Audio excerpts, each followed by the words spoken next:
Hello sir.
Okay, तो start करते हैं।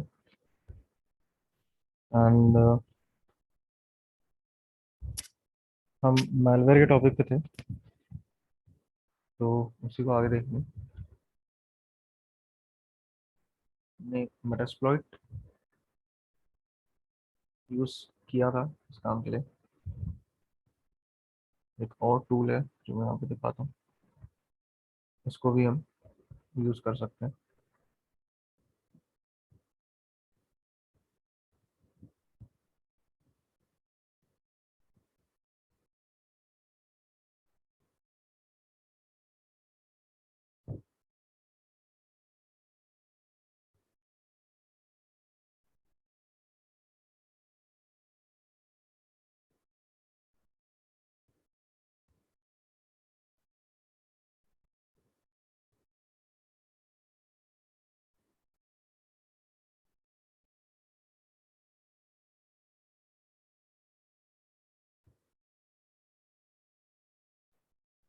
ठीक है, तो यहाँ पे एक टूल है नैनो कोर नाम का।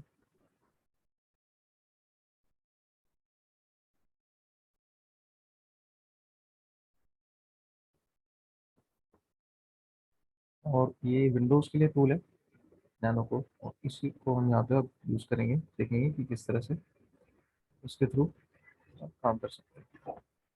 तो सबसे पहली चीज़ तो इसमें बिल्डर पे आओ, बिल्डर सेटिंग्स। हम बिल्डर सेटिंग्स में सबसे पहली चीज़ क्या होगी, प्राइमरी कनेक्शन होस्ट, मतलब जो अपना आईपी होता है अपने सिस्टम का। एक बैकअप आईपी भी दे सकते हो, बैकअप आईपी का भी इसमें ऑप्शन होता है। एंड पोर्ट की कौन से पोर्ट पे कनेक्शन करना है। ये क्या बता रहे हो सर? नैनो कोर जो हमने मैलवेयर देखा था, थ्रेड्स देखा था, उसमें एक दूसरा टूल बता रहा हूँ। अब इसमें एक ऑप्शन है जो हमें एमएसएफ वेनम के साथ नहीं मिलता, दैट इज की वाला जो है, run client when computer starts.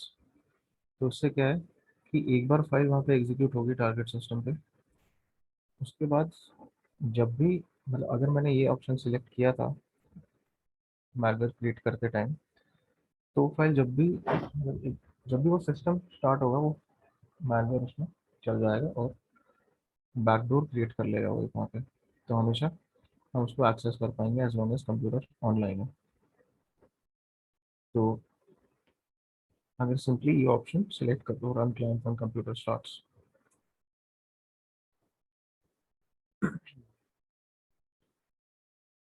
तो इसके बाद फिर बाकी एडवांस सेटिंग्स, डीएनएस सेटिंग्स, इन सब बताओ। इनका कुछ नहीं करना है, इसको वैसे का वैसा रहने दो। और फाइनली आईपी वगैरह डाल के इसमें से अगर कोई ऑप्शन देना है तो वो दे के कंपाइल करो, तो एग्जीक्यूटेबल फाइल बनाएगा और अगर इसको स्टोर करो। अब मेरे पास एक वर्चुअल मशीन है जिसमें मैंने एग्जीक्यूट किया था। मैं क्लाइंट्स कनेक्शन वाले सेक्शन में आया, मैं उस मशीन को जैसे ही स्विच ऑन करूंगा, मैंने वो बैकडोर वाला ऑप्शन सेलेक्ट किया हुआ था, तो जैसे उसको मैं स्विच ऑन करूंगा यहाँ पे मेरे को कनेक्शन मिल जाएगा।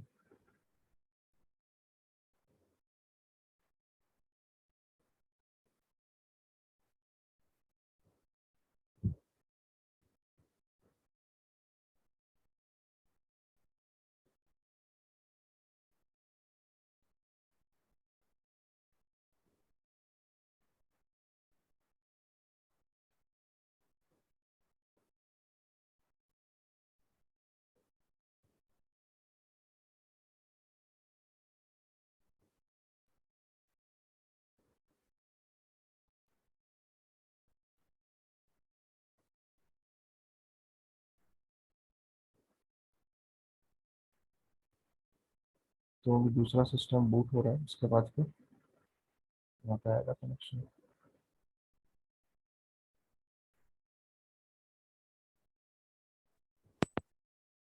सर मेरा ये मिस हो गया ये टॉपिक। क्या?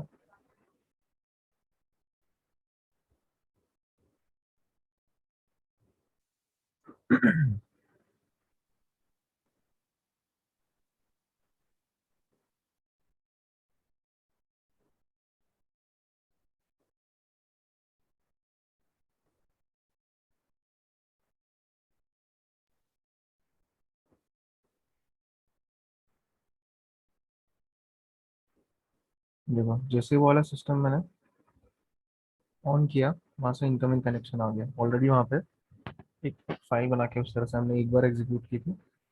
वो जब भी सिस्टम ऑन होता है कनेक्शन मिल जाता है हमें यहाँ पे उसका।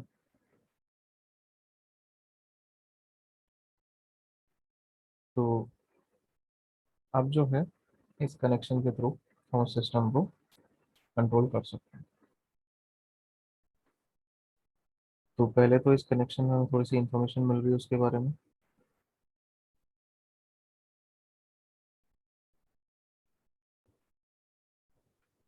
कि नाम क्या है पीसी का, एक्टिव विंडो अभी कौन सी है, आईपी क्या है उसका, कौन सा पोर्ट यूज हो रहा है, ऑपरेटिंग सिस्टम कौन सा है, इस तरह की इंफॉर्मेशन मिल गई। अब और अगर कुछ इंटरेक्शन करना है तो क्या करें? इस पर राइट क्लिक करो। इसमें कई सारे ये ऑप्शन टूल्स हैं इसके। तो कनेक्शन, अगर तुम्हें सिस्टम रीस्टार्ट करवाना है या अगर डिस्कनेक्ट कर देना है उस सिस्टम से, शट डाउन करवाना है सिस्टम को, या अपना मालवेयर अगर अनइंस्टॉल करवाना है, तो उसके बाद फिर वो कनेक्ट नहीं कर सकता दोबारा। सिस्टम सिस्टम रिबूट या शट डाउन करवा सकते हो। ऑर्गेनाइज में कुछ नहीं होता खास। फिर इसमें मैनेज में या फाइल ब्राउजर पे आओ। तो यहाँ पे एक सेकंड।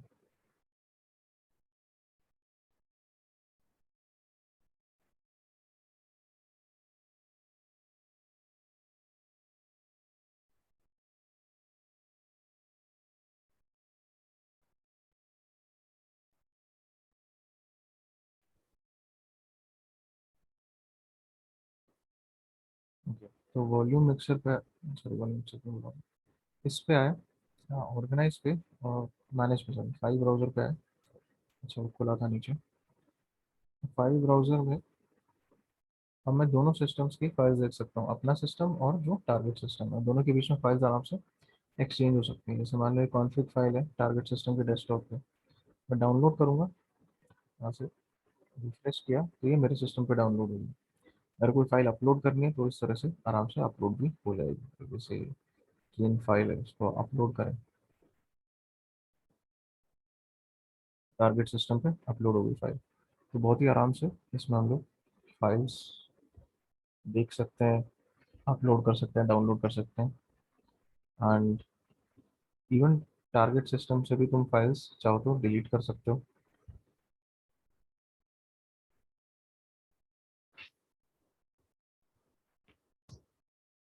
फिर ये तो हो गया फाइल ब्राउजर।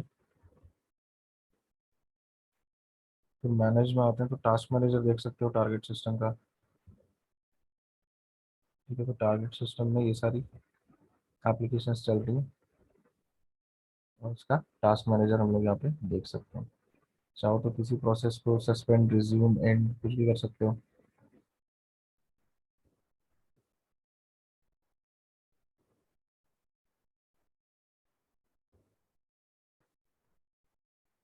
फिर रजिस्ट्री एडिटर, अगर उसकी रजिस्ट्री में कुछ चेंजेस करने होते हैं सिस्टम की,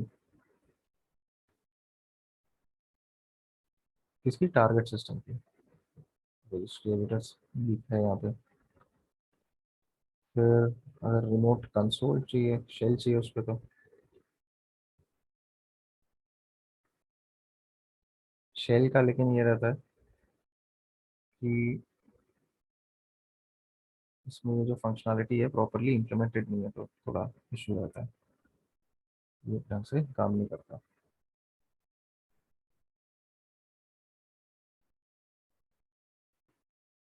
फिर और क्या है, माउस स्वैप, माउस अनस्वैप, मतलब अगर माउस स्वैप करोगे तो लेफ्ट क्लिक की जगह राइट क्लिक होगा, राइट क्लिक की जगह लेफ्ट क्लिक होगा, इस तरह की चीज़। सेंड मैसेज बॉक्स, इस तरह से एक मैसेज बॉक्स बना के भेज सकते हो, कुछ भी टाइटल बॉडी में कुछ भी लिख के।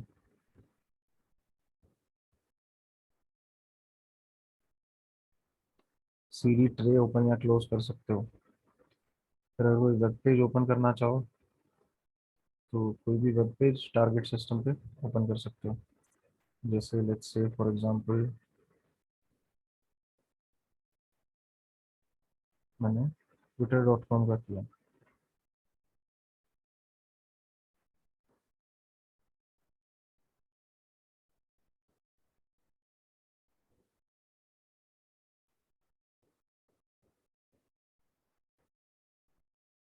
ठीक है, तो अब मैं अगर टारगेट सिस्टम पे जाऊंगा तो वहाँ पे अपने आप ट्विटर.com खुल जाएगा।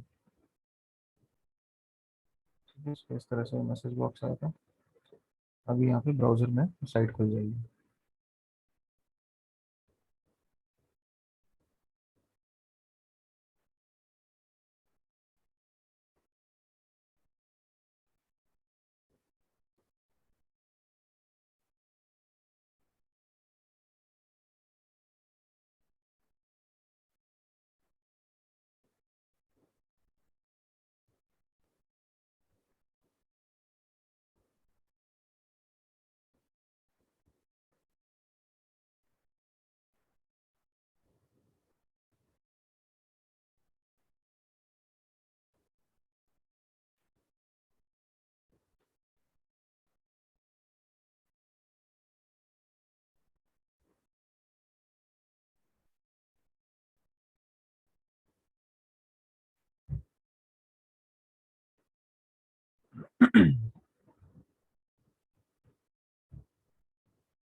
तो इस तरह से ट्विटर खुल गया।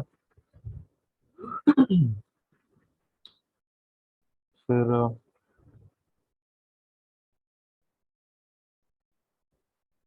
और क्या चीज़ें कर सकते हैं, ये देखते हैं।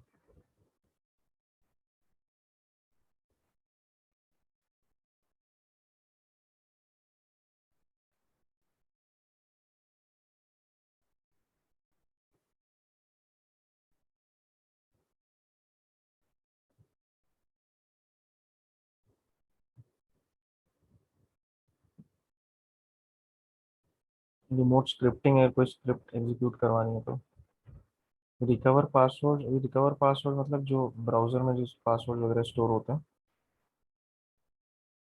जैसे किसी वेबसाइट पे अकाउंट बनाया ब्राउजर में, उसका पासवर्ड वगैरह स्टोर कर दिया, तो वो ये रिकवर करने की कोशिश करता है।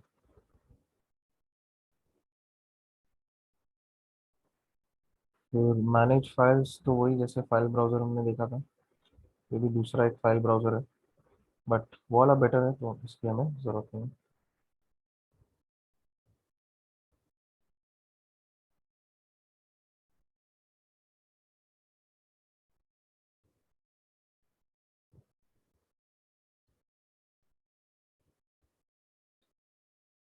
फिर स्ट्रेस टेस्टिंग, अच्छा ये तो कोई काम का नहीं है।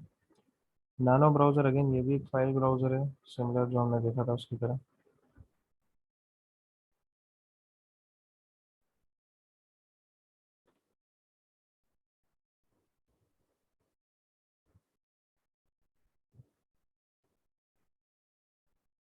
इंस्टेंट मैसेज, अगर कोई मैसेज भेजना है टारगेट सिस्टम पे,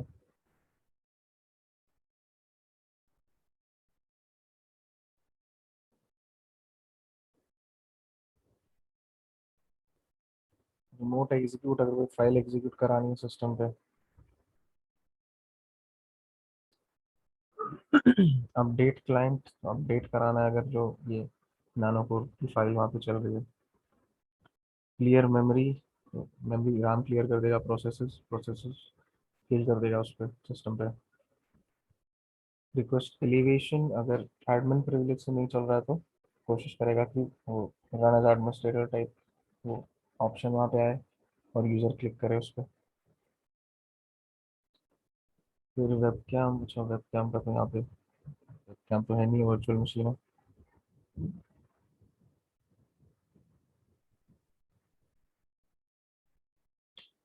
फिर और अगेन मैसेज बॉक्स, अब यहाँ पे ज़्यादा ऑप्शन है, एरर इंफॉर्मेशन, वार्निंग, अलग अलग तरह के मैसेजेस भेज सकते हो, कुछ भी टाइटल लिख दो जैसे वार्निंग, बस सिस्टम इज कैसे लिख दिया था।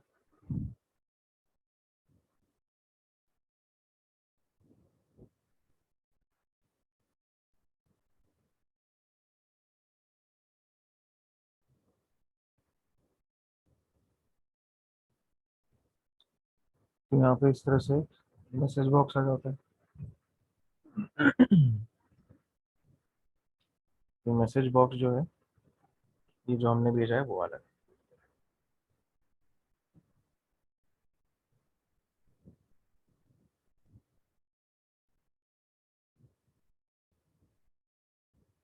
ठीक है, दोबारा इधर आते हैं और देखेंगे इसमें क्या क्या कमांड्स हैं। तो बेसिकली कुछ फंक्शनैलिटी तो इसकी वैसी है जो हमने ऑलरेडी देखी थी उसमें मेटास्प्लॉइट एमएसएफ वेनम में जो पेलोड क्रिएट हुआ था। थोड़े बहुत कुछ डिफरेंस है। हाँ, बस ये चीज़ है कि ये ग्राफिकल, वो है ग्राफिकल इंटरफेस वाला टूल है, जबकि मेटास्प्लॉइट का पूरा काम हमारा कमांड लाइन के थ्रू होता है। और द मोस्ट पार्ट जो हम काम कर सकते हैं दोनों में वो सेम है, बस इसमें ये वाला है कि बैकडोर आराम से क्रिएट हो जाता है। सीडी ड्राइव ओपन क्लोज कर सकते हो, सेम बीप मतलब सिंपली बीप करके साउंड भेजेगा सामने वाले सिस्टम पे। माउस बटन्स को रिवर्स या रीसेट कर सकते हो।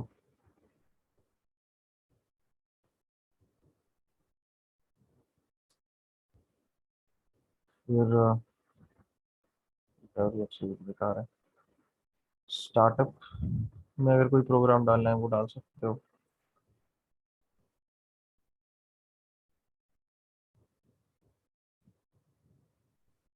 नेटवर्क तो अगेन ये भी हमारे काम का नहीं है। सर्वेलेंस और रिकवर पासवर्ड वही जो मैंने बताया, ब्राउजर पासवर्ड। डीएनएस रिकॉर्ड्स देख सकते हो उसके। मॉनिटर कीबोर्ड, जो चीज़ हमने उसके उस समय देखी थी कि की लॉगर जो होता है उसके फंक्शनैलिटी है यहाँ पे। मतलब कि जो भी टाइप होगा कीबोर्ड से वो हमें यहाँ पे दिख जाएगा।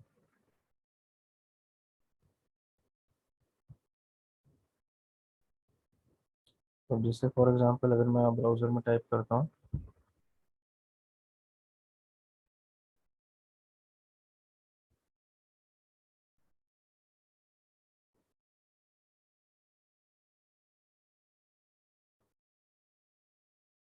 तो मैंने वहाँ google.com टाइप किया तो वो आ गया। ठीक है, कौन सी विंडो में किया वो भी दिखा रहा है कि फायरफॉक्स की विंडो में किया। तो अगेन ये कीबोर्ड मॉनिटर कर सकता है, यानी की लॉगर का काम कर सकता है। ब्राउज लॉग्स मतलब अभी तक जितने भी बार हमने कैप्चर किए हैं इसमें लॉग्स, वो ब्राउज कर सकते हैं, देख सकते हैं उसमें क्या है क्या नहीं। जैसे अभी जो हमने किया कैप्चर कीबोर्ड करके जितना भी हमें डेटा डेटा मिला वो सारा लॉग के फॉर्म में यहाँ पे सेव हो जाता है, तो वो चीज़ हम देख सकते हैं इसमें।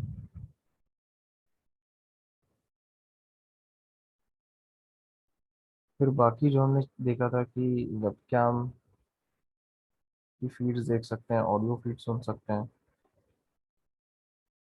तो वीडियो फीड्स में क्या क्या है, अच्छा जो मॉनिटर है उसको हम देख सकते हैं, मतलब जो लाइव स्ट्रीम जो देखा था हमने इस टारगेट सिस्टम के मॉनिटर पे क्या चल रहा है,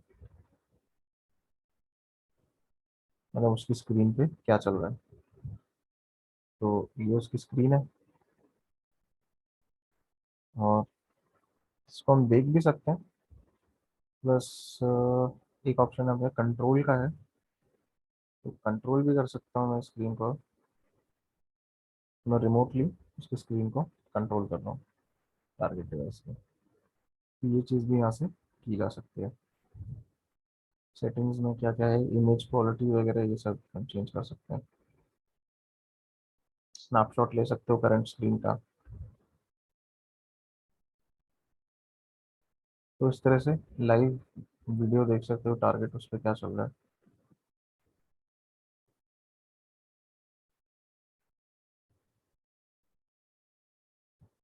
ऑडियो फीड्स, तो अगर वहाँ माइक कनेक्टेड है तो क्या साउंड आ रही है वो भी सुन पाओगे उसमें। तो जो भी साउंड है वो, मतलब जो भी साउंड वो रिकॉर्ड कर पा रहा है उसका माइक टारगेट का, वो यहाँ पे तुम सुन पाओगे वो साउंड।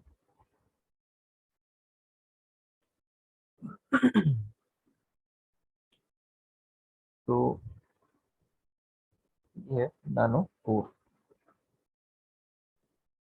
सेटिंग्स पे और कुछ नहीं। ठीक है, तो अब इसमें मेन हमने देखा कि दो फंक्शनैलिटी हैं जो डिफरेंट है, जो जैसे एक तो बैकडोर वाली चीज़, दूसरा ये कि इससे इसके थ्रू जो है हमें सिस्टम का रिमोट कंट्रोल मिल सकता है ग्राफिकल। ये शेल तो अलग चीज़ हो गई, बट ग्राफिकल कंट्रोल मिल सकता है सिस्टम का इसको सीधे सीधा।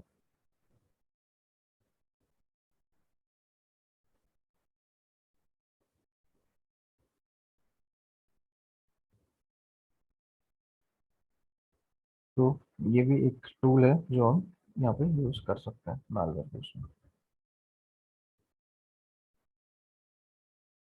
तो ये टॉपिक हमारा यहाँ पे ओवर होता है मालवेयर का। नेक्स्ट हम जो चैप्टर कवर करेंगे, दैट इज नेक्स्ट हम जो टॉपिक आई मीन कवर करेंगे, दैट इज स्निफिंग। तो वी टेक सर हाँ बोलो। सर ये नानो कोर जो सॉफ्टवेयर है सर, मिलेगा कहाँ से? नैनो कोर अच्छा मैं देता हूँ, रुको।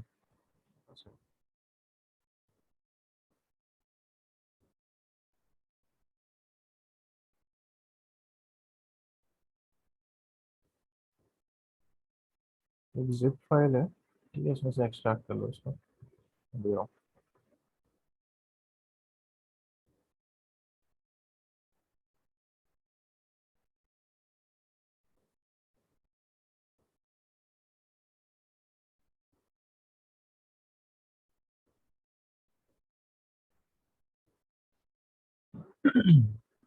तो इसमें जूम चैट में देखो वो फाइल अपलोड हो चुकी है वहां से, ये लो।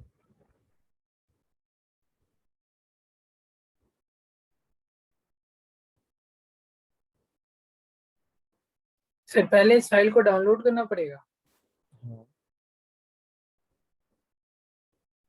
Yes sir. डाउनलोड तो करना ही पड़ेगा, वरना कैसे चलाओगे।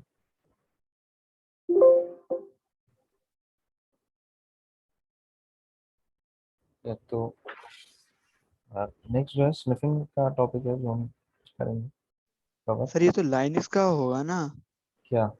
ये नानो कोर नहीं, विंडोज का है। विंडोज का है। मैंने अभी विंडोज में तो चला के दिखाया था। ओके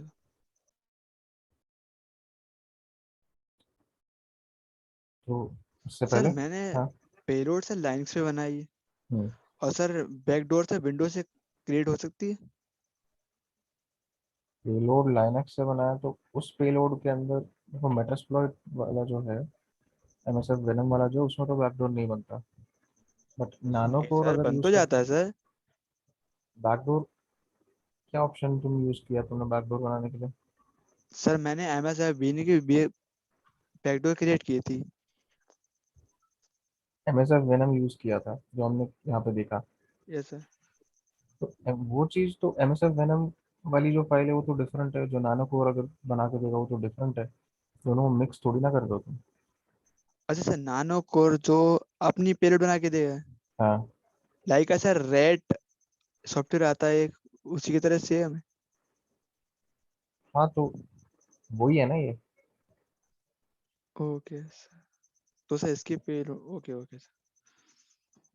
देखो जिसका पेलोड है, अगर मेटास्प्लॉइट वेनम से तुमने बनाया है, मतलब एमएसएफ वेनम से अगर बनाया है, तो वो मेटास्प्लॉइट में उसको यूज कर सकते हो। यस अगर सर। इससे बनाया है तो उसका कनेक्शन ये हैंडल करेगा। Okay sir. सर तो जैसे कल हमने जो पेलोड बनाई थी सर, बैकडोर सर उसमें कैसे क्रिएट करेंगे? उसमें बैकडोर का नहीं है ना ऑप्शन, इसमें तो है। नहीं सर, इसमें बैकडोर का बैकडोर तो क्रिएट होती है उसमें भी, एमएस कैसे बीन के क्रिएट थ्रू। करोगे? बैकडोर उसमें हमने फाइल तो क्रिएट करी है। यस सर बैकडोर, हमने। अच्छा बैकडोर का मीनिंग क्या होता है जानते हो? Yes sir. क्या होता है? सर सपोज यार सर, यूजर का जो जो हमारा अटैकर है, अटैकर को पेलोड भेजता है, और सर जो विक्टिम होता है वो ऑफलाइन हो जाता है, और जब दोबारा वो ऑनलाइन आता है, तो सर जैसे ही वो कनेक्शन उसका ऑनलाइन होता है, देन हमसे तुरंत जुड़ जाते हैं दोबारा बैकडोर के थ्रू। हम्म, तो वो होता है बैकडोर। Yes sir. अब एमएसएफ वेनम में जो हमने किया था उसमें तुम्हें कुछ दिख रहा था बैकडोर जैसा? तो सर तुम्हें बार बार बैकडोर एग्जीक्यूट करना पड़ेगा उस सर फाइल को। उसमें उसमें सपोज यार 500 प्लस एक्सप्लॉइट लिंक भेजी जाती हैं, उसमें लिंक के थ्रू से बैकडोर क्रिएट कर सकते हैं। लिंक के थ्रू कौन सा बैकडोर क्रिएट करोगे? किस लिंक के थ्रू? लिंक से सर तो तुम उसमें अपना पेलोड डिलीवर करोगे उसको, टारगेट को।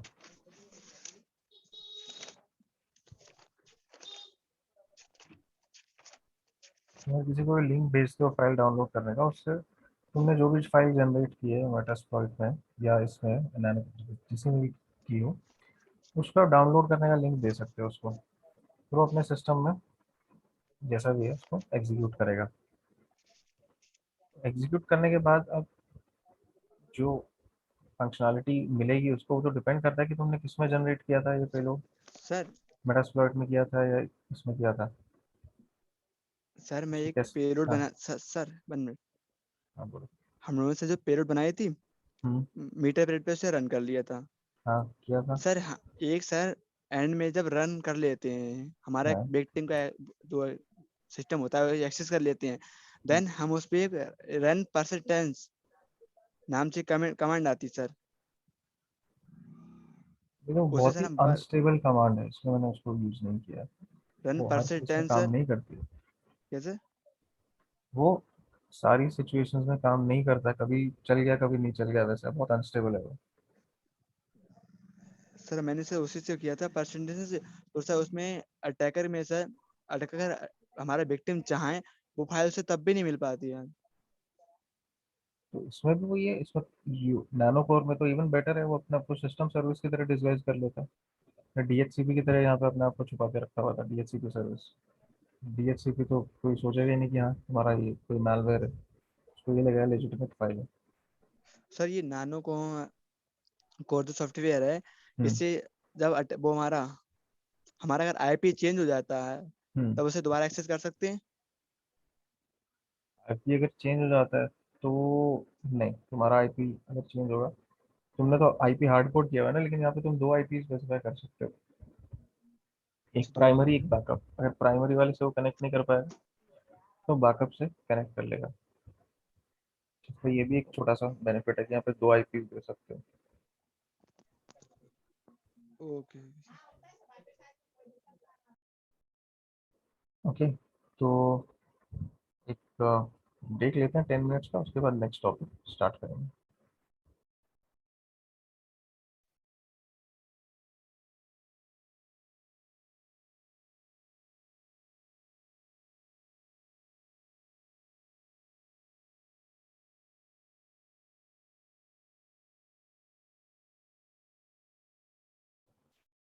Sir hello.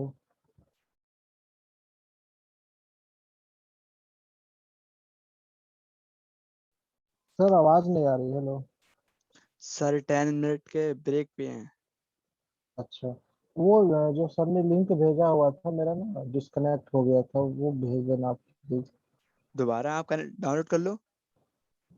मेरा ना मैंने डाउनलोड कहाँ किया था वो, मैं डिस्कनेक्ट हो गया था, वो फिर सारा चला गया वो।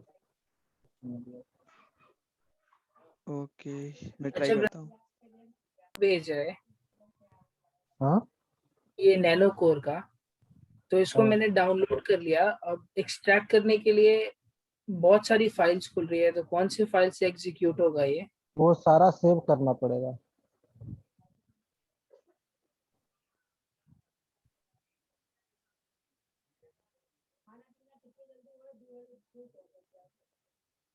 तो डाउनलोड किया तो ऑलरेडी सेव्ड है ना? हाँ हाँ, अभी मैंने भी तो किया नहीं है, देखता हूँ क्या प्रोसेस है। आप इसे जब बैक क्लिक करेंगे, वो सॉरी राइट क्लिक करेंगे, तो एक्सट्रेट हेयर लेके आ रहा हो। ओपन आ रहा है और एक्सप्लोर आ रहा है। एक्सट्रेट नहीं ओपन आ रहा तो कहीं पे। हाँ, एक्सट्रेट हेयर नहीं। तो आपके में ऐसा होगा, अनजिप फाइल डाउनलोड नहीं होगी।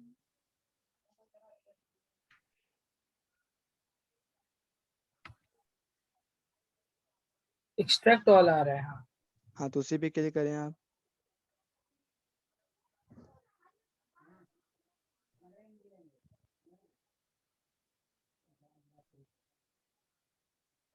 हो गया।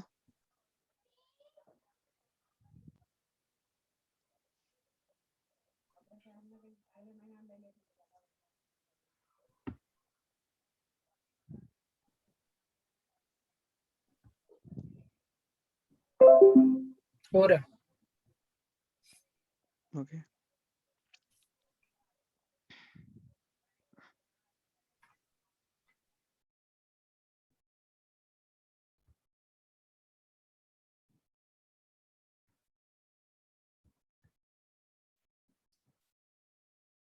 हाँ, अब ये सारी फाइल्स खुल रही हैं क्रैक में। अब इसको क्या करना है, ओपन करना है। क्या लेके आ रहा है? अब ये फाइल्स तो मैंने सारी एक्सट्रैक्ट कर ली, अब सारी खुल खुल गई, तो इसमें से किस पे क्लिक करके ओपन करना है इसको? क्या क्या क्या शो कर रहा है? क्या लिख के आ रहा है? स्क्रीन शेयर कर लो आप। डेटाबेस। हाँ, स्क्रीन शेयर कर लो। अच्छा, हाँ करता हूँ।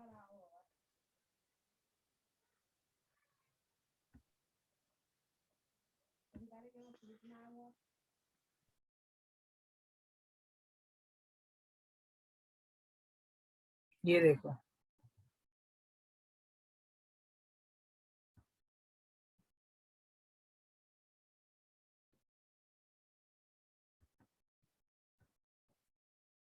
अब इस पे किस पे क्लिक करना है?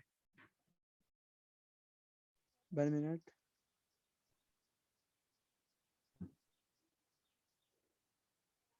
इसमें सेटअप तो है ही नहीं आपका। ये तो 64 पे क्लिक करना। X64 नहीं, बैक करो। 86 पे बैक करो। इसमें सेटअप भी नहीं है। सारा बैक करो।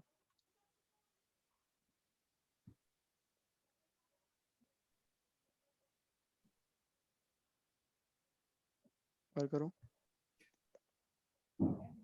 न्यू फोल्डर में क्या है आपका? न्यू फोल्डर में कुछ नहीं है, मैंने तो यहाँ एक्सट्रैक्ट किया है। तो इसमें सेटअप तो है ही नहीं आपका। उस पे लिख के आता है नानो कोर। ये देखो, ये है ना, ये फाइल डाउनलोड की है ना सर ने जो अभी भेजी है। हाँ, डाउनलोड तो ये ये।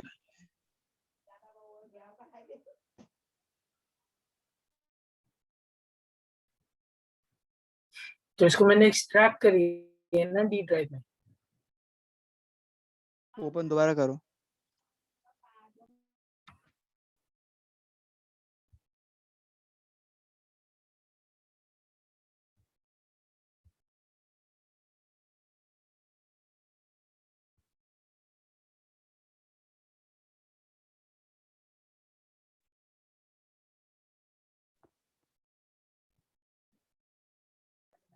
देखना नहीं आ रहा कुछ भी। और ओपन करो पूरा। कौन सा? ये आपको जो नानो कोर है, हम्म, डबल क्लिक करो इस पे। तो नैनो कोर ओपन करने पे यही खुल रहा है ना। और दोबारा ये डेटाबेस खोलो। ओपन। अभी आपके स्क्रीन से नहीं कर रहा है।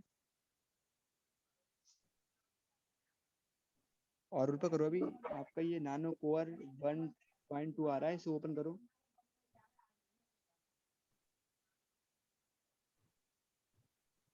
ये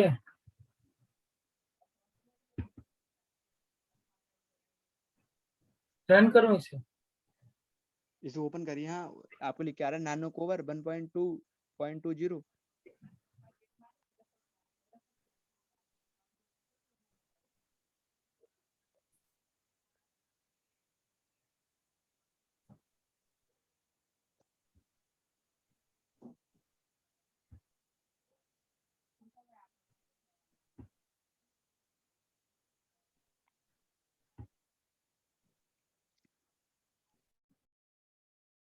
अपना चेक कराऊं?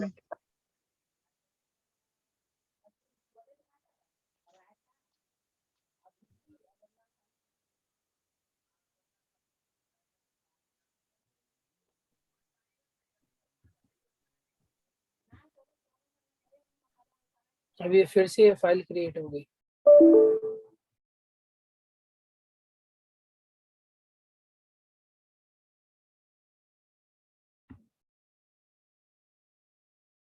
नहीं हो रहा भाई ये।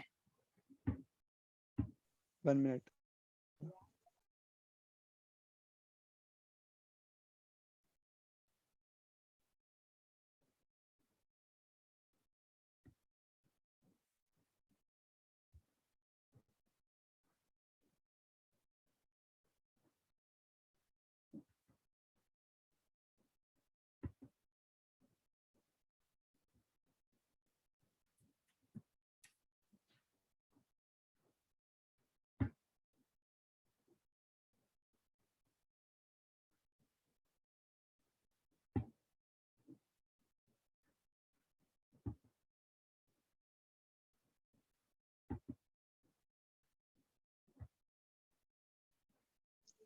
अभिषेक भाई, हाँ हेलो। मैंने आपको सॉफ्टवेयर भेज दिया है, डाउनलोड करो दोबारा। अच्छा ठीक है, मैं कर रहा हूँ।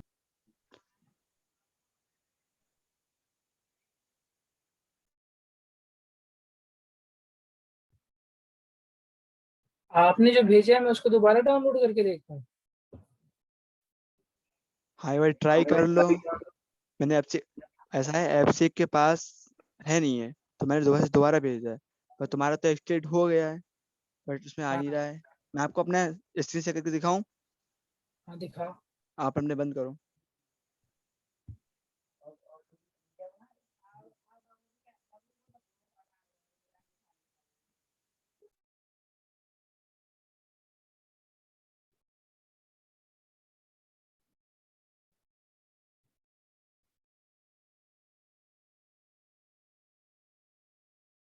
तो मेरा ये रहा एक, इसे ओपन करता हूँ, ये आ रहा है। तो इसमें आप इसमें चेक करो, नानो कोर कहीं आ रहा होगा तो 1 मिनट।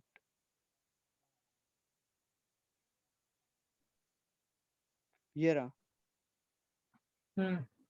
इस पे क्लिक करेंगे आप।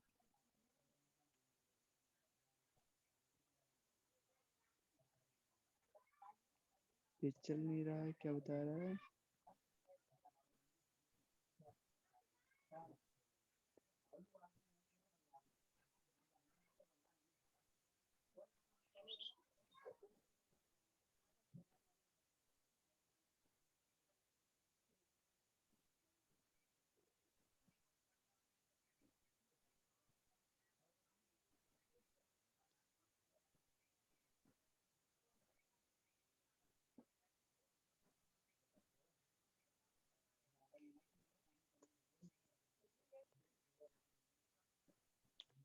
सेटअप है ही नहीं, सर ने तो भेजा है बट।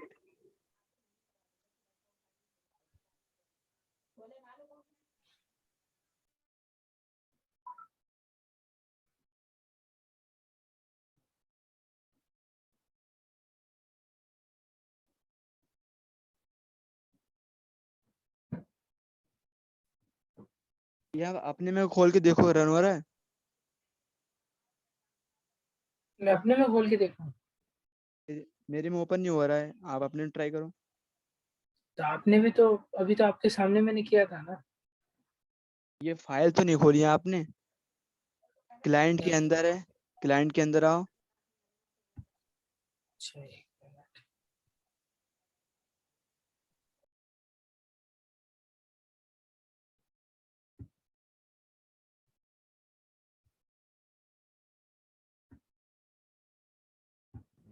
कंटिन्यू करते हैं। क्या कर रहे हो? सर हाँ, ये सर ओपन नहीं हो रहा है। ओपन नहीं हो रहा है। अच्छा, सर ये एक्सेप्शन, अरे एक्सेप्शन वाले में थोड़ी जाना है। इसे, सर मेरा भी नहीं हो रहा सर, कैसे करेंगे सर? तो इसका सेटअप कहाँ पे है? सेटअप मतलब इंस्टॉलेशन कुछ नहीं है इसकी, तो सिंपल यस जो सर, क्लाइंट सर है मैंने वही इसे है। एक्सट्रेट कर लिया है। हाँ, तो आपने सर मेन इसमें सर सिस्टम पे मेरे ही में कर आ रहे रहा हो है इसको? कि this app can not run on your PC. Yes sir. इसको मेन सिस्टम पे ही चला रहे हो सब? हाँ सर। मैं हमेशा बोला है इस तरह के प्रोग्राम्स को वर्चुअल मशीन में चलाओ, मेन सिस्टम पे मत चलाओ। ठीक है, अभी जो वो था इससे पहले भी जो मैंने बोली थी चीजें कि इस तरह का कोई भी टूल, जैसे केन एनेबल भी था, मैंने बोला था कि कोई भी इस तरह का टूल वर्चुअल मशीन में चलाओ। पहली बात तो तुम लोग मेन सिस्टम्स पे चलाने लग जाते हो। दूसरी चीज, चेक करो उसको डिफेंडर अगर ब्लॉक कर रहे हो उस फाइल को तो। सर मैं ओपन करके दिखाता हूँ। इसका सर सेटअप इसी में तो आ रहा है, ये क्लाइंट में नानो कोर। तो सर इसके लिए सेटअप मुझे थोड़ी ना अपने है। वर्चुअल मशीन में विंडोज भी डालना पड़ेगा सर? हाँ, अच्छा। सर बोलो। सर ये हमारा विंडो का डेट है, वर्चुअल बॉक्स तक कैसे जा सकता है? विंडोज में virtual box, sorry, virtual box में एक विंडोज की वर्चुअल मशीन बनाओ। वर्चुअल यस बॉक्स तो सर। तुम्हारे पास इंस्टॉल्ड है ही। हाँ एक विंडोज की वर्चुअल मशीन बनाओ और क्या। नहीं सर, जैसे हम एक मेन मशीन है हाँ और सर ये वर्चुअल मशीन है, हाँ, आपस में सर मैं कम्युनिकेशन करना चाहता हूँ क्या कम्युनिकेशन किस तरह की मतलब? सर, वर्चुअल से डेटा मेन में भेज सकें और डेटा, मेन में डेटा वर्चुअल में भेज सकें। एक शेयर्ड फोल्डर बना लो, कैसे सर? उसमें वर्चुअल मशीन जो होती है उसकी सेटिंग्स में एक ऑप्शन होता है।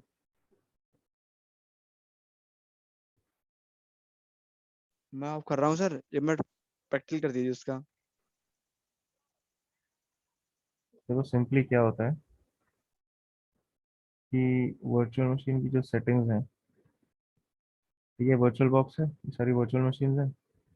अब क्या कोई वर्चुअल मशीन है उसकी सेटिंग्स में गए, ये सेटिंग्स आती हैं इस तरह से शेयर्ड फोल्डर्स में, ऐसे एक न्यू शेयर्ड फोल्डर ऐड कर सकते हो।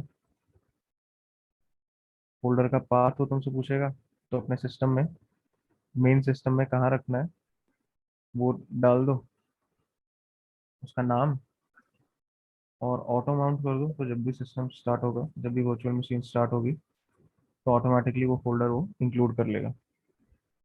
और माउंट पॉइंट अगर चाहते हो कि किसी पर्टिकुलर डायरेक्टरी में जाए, किसी पर्टिकुलर फोल्डर में जाए वर्चुअल मशीन में, वो जो शेयर्ड फोल्डर है, तो माउंट पॉइंट दे सकते हो, अदरवाइज वो बाय डिफॉल्ट उसको तुम्हारे डेस्कटॉप पे रखता है। तो शेयर्ड फोल्डर में जो भी डालोगे दोनों सिस्टम उसको एक्सेस कर सकते हैं।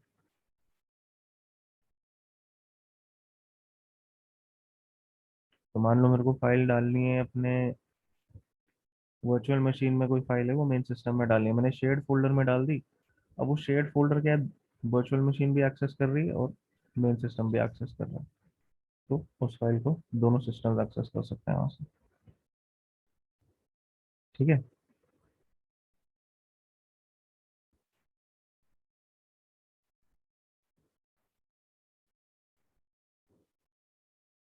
अब हाँ, सर ये VMware में नहीं हुआ है ऑप्शन। क्या चीज, ठीक है, वो सही, VMware यूज ठीक कर है, रहे हो? हो गया sir. Hmm. Yes sir. VMware में भी है ऐसा ऑप्शन सिमिलर। नहीं सर, हो गया, मिल गया, हो ठीक गया, है। अच्छा सर चलो होस्ट ठीक है। पाथ मांग रहे हैं सर, वही फोल्डर पाथ डाल देंगे यहाँ पे। हाँ, ठीक है।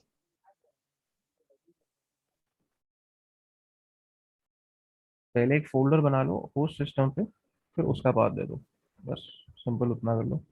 और वर्चुअल मशीन में वो फिर, मतलब वर्चुअल मशीन में क्या, दोनों सिस्टम उसको एक्सेस कर सकते हैं, तो उसमें जो भी फाइल्स हैं दोनों में तुम्हें दिख जाएंगे। तो सर ऐसा वर्चुअल होता मशीन के थ्रू हम उस फोल्डर को एक्सेस कर सकते हैं। है। हाँ, सर वो फोल्डर कहाँ मिलेगा हमें, मतलब वर्चुअल मशीन में? वर्चुअल बॉक्स में तो ऐसा होता है कि वो उसको डेस्कटॉप पे डालता है। VMware में तो देखना पड़ेगा VMware ओके। कहाँ मिलेगा वो, या तो तुम ठीक है उसको सर। एक खुद वो दे सकते हो, पॉइंट, माउंट पॉइंट दे सकते हो यस सर, ठीक है सर, प्रैक्टिस कर रहा हूँ अभी। कि कहाँ डालना है। Okay okay.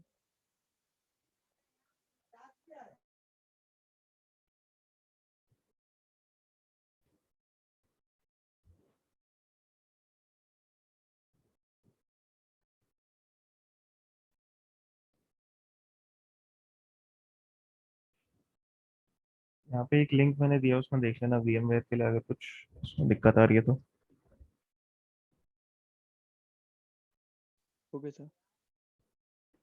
ओके, तो नेक्स्ट हमारा टॉपिक है यहाँ पे स्निफिंग।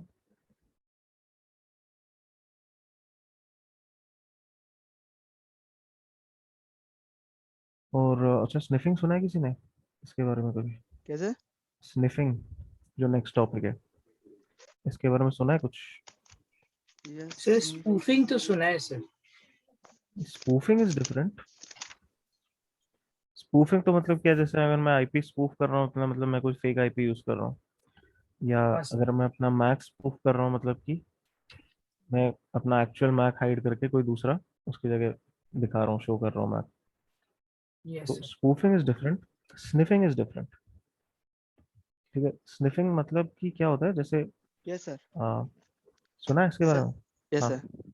बताओ सर क्या स्नीफिंग काम। होती है सर, दो यूजर्स सर आपस में कम्युनिकेट कर रहे हैं, हम्म, एंड सर अटैकर जो होता है वो उन दोनों पे यूजर पे डेटा पे नजर रखता है।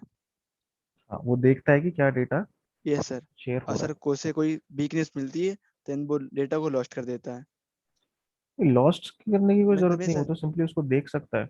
उसको जरूरी नहीं कि वो कोई चेंज करेगा उसके अंदर। उसको डेटा को देख रहा है, उसको जो पता चल गया कि कम्युनिकेशन क्या है, उसमें से हो यस सर। सकता है उसको कोई सेंसिटिव इंफॉर्मेशन मिल जाए इंफॉर्मेशन वहाँ पे, मिल जाए, यस सर। है ना। इट्स तो कॉल्ड स्नीफिंग। स्निफिंग एक तरह से जो टैपिंग होती है, वायर टैपिंग या फोन टैपिंग जो होती है, उसकी तरह से होता है, सिमिलर होता है। Yes sir. बट स्निफिंग कहाँ अप्लाई होती है? नेटवर्क्स में, कंप्यूटर नेटवर्क्स में। तो स्निफिंग जो अभी तुमने बताया कि कुछ कम्युनिकेशन हो रही है नेटवर्क पे, और उसको हम पता लगाने की कोशिश कर रहे हैं कि क्या मैसेजेस भेजे जा रहे हैं, क्या डेटा जा रहा है वहाँ पे, उस चीज को कहते हैं स्निफिंग। Yes sir. अब स्निफिंग में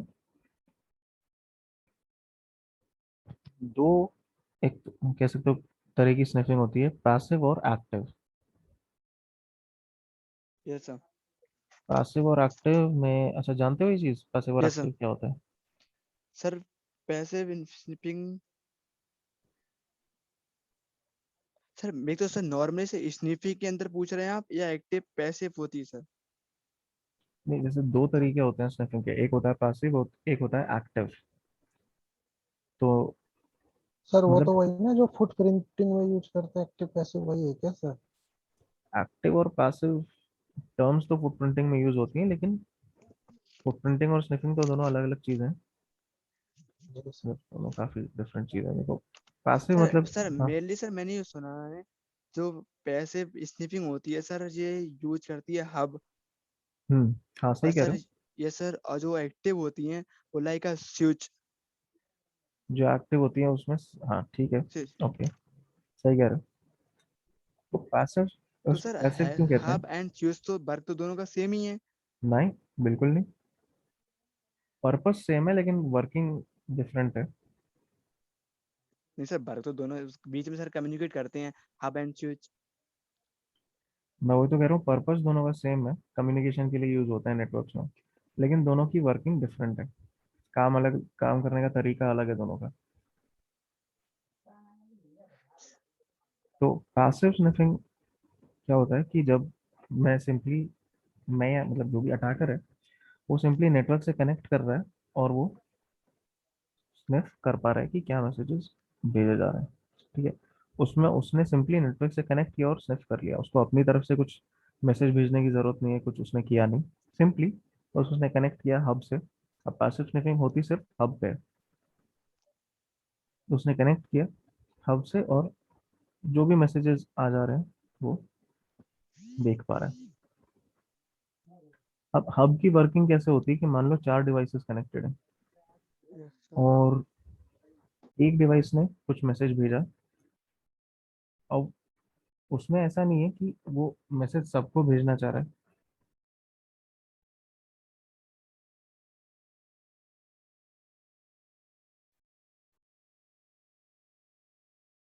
लेकिन उसने जैसे मान लो चार डिवाइसेस है, ए बी सी डी, ए को बी को कुछ मैसेज भेजना है, सारी डिवाइसेस जो है हब पे कनेक्टेड है। तो उसने मैसेज भेजा ए ने, वो मैसेज हब के पास गया। अब हब क्या है, वहां पे ये नहीं देखेगा कि मैसेज किसके लिए आया, बी के लिए आया, सी के लिए आया, डी के लिए, किसके लिए आया, वो नहीं देखेगा। वो सिंपली क्या है, मैसेज सबको भेज देगा। Yes sir. सर उसके पास क्या? हेलो?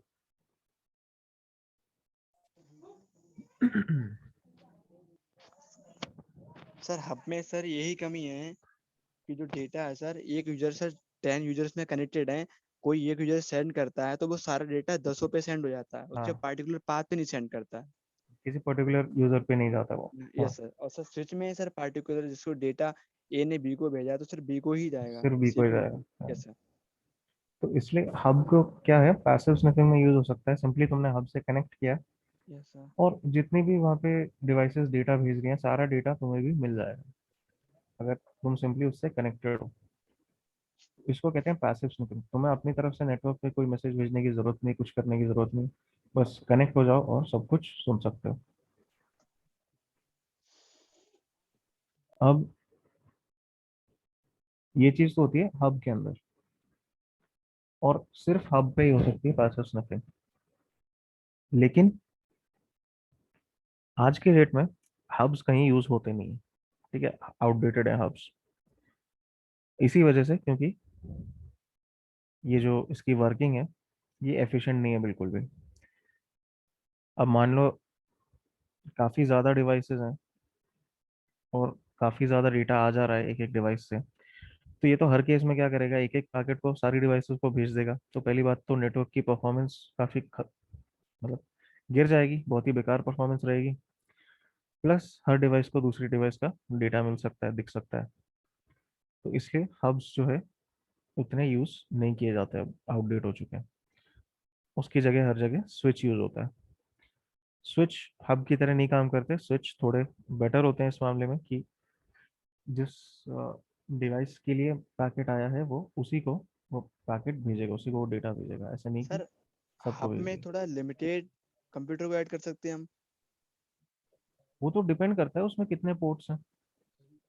जी सर, उसमें लिमिटेड पोर्ट्स आते हैं सर, और जो स्विच में हम मतलब मैनी कंप्यूटर से ऐड कर सकते हैं। यार वो तो मैं वही तो कह रहा हूँ, उस पर डिपेंड करता है कि तुम्हारे जो स्विच है या हब है उस पर पोर्ट्स कितने हैं, जितने पोर्ट्स हैं उतनी डिवाइसेस ऐड कर सकते हो। Okay sir. उसमें तो फिजिकल जो पोर्ट्स होते हैं यस सर। उसके हिसाब से होता है ना कि कितनी डिवाइसेस। स्विच में मान लो 12 पोर्ट्स हैं तो 12 डिवाइसेस आएंगी, 32 हैं तो 32 आएंगी, जितने उसमें पोर्ट्स हैं जितना उसकी कैपेसिटी है उस हिसाब से है। तो हब का तो आजकल यूज नहीं दिखेगा, इसलिए पैसिव स्निफिंग कहीं तुम्हें यूज होती हुई नहीं दिखेगी। एक्टिव स्निफिंग जो है, एक्टिव स्निफिंग का ये है कि मतलब डायरेक्टली ये नहीं कि नेटवर्क से कनेक्ट किया और स्निफ कर लिया डेटा। एक्टिव स्निफिंग में ये होता है कि पहले तुम्हें अपनी तरफ से भी कुछ पैकेट्स भेजने पड़ेंगे ताकि नेटवर्क का जो बिहेवियर है वो थोड़ा सा चेंज हो जाए। क्यों? क्योंकि बाय डिफॉल्ट स्विच का बिहेवियर अभी जो मैंने बताया कि एक पैकेट एक डिवाइस के लिए अगर है तो वो उसी पे जाएगा, सब पे नहीं जाएगा। सर ये सिर्फ स्विच में ही काम करेगा, राउटर पे भी काम कर सकता है? राउटर पे भी काम कर सकता है, ऐसा नहीं है। तो जो लोकल एरिया डिवाइस होगा वही ना, या फिर अदरवाइज में भी कहीं पे? नहीं लेकिन जो भी स्निफिंग होती है हम सेम नेटवर्क पे करते हैं, मतलब जैसे लोकल नेटवर्क जो है उसी पे करते हैं, बाकी तो। जैसे मान लिया जाए कोई एक कंपनी में अगर कोई बंदा काम कर रहा है तो वो उसी कंपनी का किसी बंदे का वो स्निफिंग कर सकता है? हाँ, सेम नेटवर्क पे होना चाहिए, ये जरूरी है। ओके। तो सेम नेटवर्क पे, अब यूजली क्या है, सेम नेटवर्क पे कम्युनिकेशन सारी स्विचेस पे होती है। अब वो अलग बात है कि राउटर्स भी स्विचेस का काम करते हैं छोटे नेटवर्क्स में, इसलिए ये चीज़ वहाँ भी काम करती है। बट मेनली इस तरह के सिचुएशंस में स्विचेस ही यूज होता है। राउटर्स का क्या काम होता है, एक नेटवर्क को दूसरे नेटवर्क से कनेक्ट करना। स्विचेस का क्या काम होता है कि एक ही नेटवर्क के अंदर डिवाइसेस को आपस में कनेक्ट करना। तो क्योंकि यहाँ पे सेम नेटवर्क होता है ये, इसलिए स्विचेस को हम लेके चलते हैं इसमें। तो अच्छा, अब एक्टिव स्निफिंग कैसे होती है, उसमें दो टेक्निक्स यूज होती हैं, पर वो टेक्निक्स हम डिस्कस करें उससे पहले थोड़ा सा जो है स्विचेस के बारे में एक दो चीजें देखते हैं। अच्छा, पहली बात तो स्विचेस जो है वो किस बेसिस पे काम करते हैं।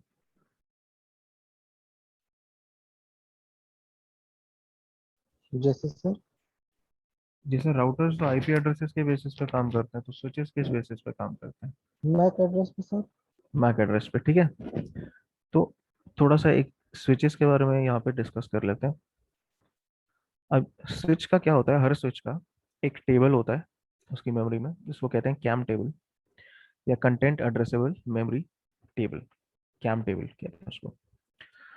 अब जितने भी पोर्ट्स उसमें एक्टिव है, मतलब जितने भी डिवाइसेस वहाँ कनेक्टेड है स्विच पे, उनके मैक एड्रेसेस और किस पोर्ट पे कौन सा मैक एड्रेस कनेक्टेड है तो ये सारी डिटेल्स वो स्टोर करके रखता है कैम टेबल। जैसे यहाँ पे एग्जांपल दिया हुआ है कैम टेबल का कि सबसे पहले वीलैन मतलब कौन से नेटवर्क पे है वो, फिर मैक एड्रेस उसका दिया हुआ है, लर्न यस मतलब कि ऐसे नहीं कि स्टार्टिंग हमने असाइन किया हुआ है कि ये चलेगा, जो भी डिवाइस है वो उसको पहले पता लगाएगी जो ए पोर्ट है इस पे कौन सी डिवाइस कनेक्टेड है, उसका क्या मैक एड्रेस है, और पोर्ट नंबर कि कौन से पोर्ट नंबर के लिए ये डेटा है। तो अब ये कैसे पता लगाता है कि कौन सी डिवाइस कनेक्टेड है वो हम अभी देखेंगे। तो देख लेते हैं ये चीज़ भी कि कैम टेबल जो है इसमें एंट्रीज कैसे आती है, मतलब कैसे उसको पता चलता है कि क्या सिचुएशन है। अब इस एग्जांपल में जो यहाँ पे दिया हुआ है इसमें 3 डिवाइसेस हैं ए बी सी, और ये सारी कनेक्टेड एक स्विच से, ठीक है, ये बीच में स्विच है, इससे तीनों कनेक्टेड है।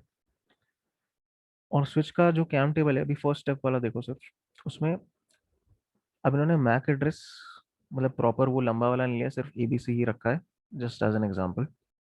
एक्चुअल मैक एड्रेस 48 बिट्स होता है, तो ऐसे छोटा सा, इतना छोटा नहीं होता। तो मैक एड्रेस ए का और सी का इसमें है उसके पास अब फिलहाल कैम टेबल में, और उसमें उस साथ में पोर्ट जो एसोसिएटेड है कि ए कहाँ पे है, पोर्ट 1 पे, और बी कहाँ पे है, पोर्ट 3 पे, सॉरी सी कहाँ पे है, पोर्ट 3 पे। बी का भी उसके पास डेटा नहीं है। अब यहाँ पे मान लो कि ए को कोई डेटा भेजना है, किसको, बी को। तो ए को क्या है कि बी का आईपी एड्रेस तो पता है बट उसको मैक एड्रेस नहीं पता। अब सेम नेटवर्क में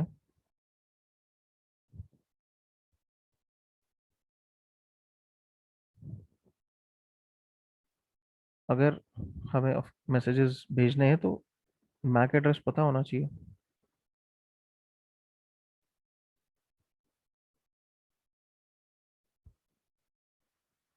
तो वो क्या करेगा, एआरपी रिक्वेस्ट भेजेगा।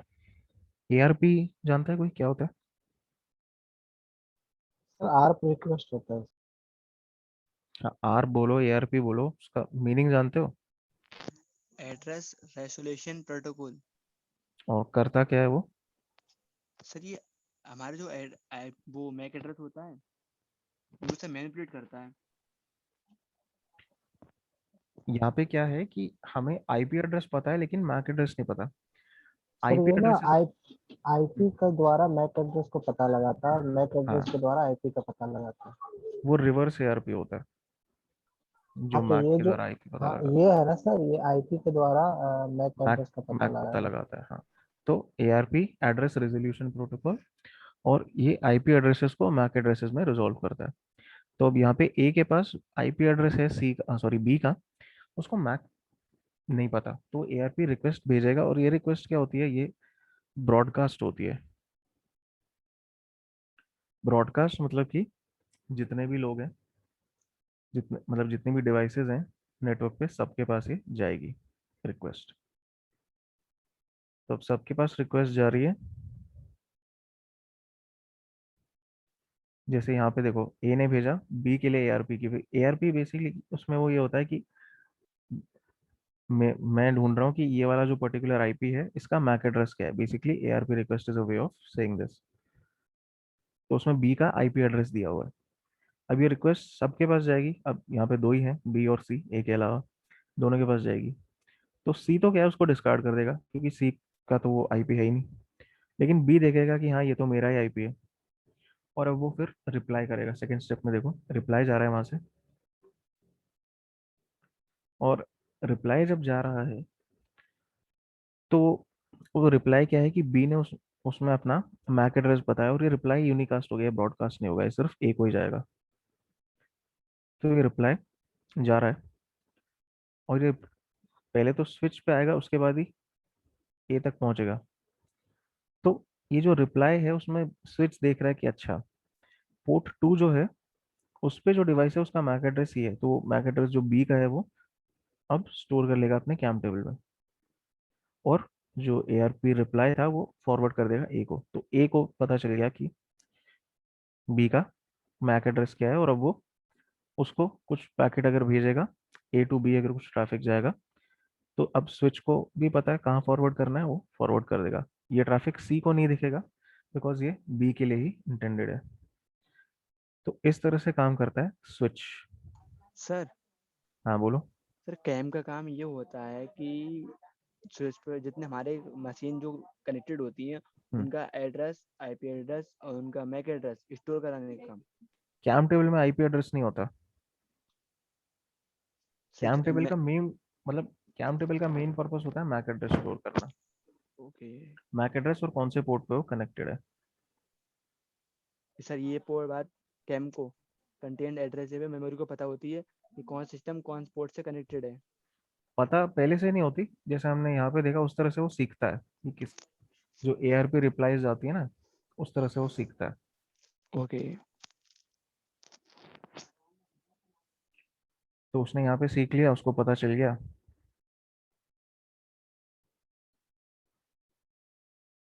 और अब वो आराम से क्या है कि उस मैक के लिए जो भी मैसेज जा रहा है वो उसको फॉरवर्ड कर देगा।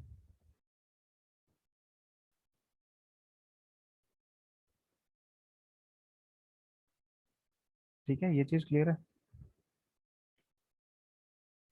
जी सर।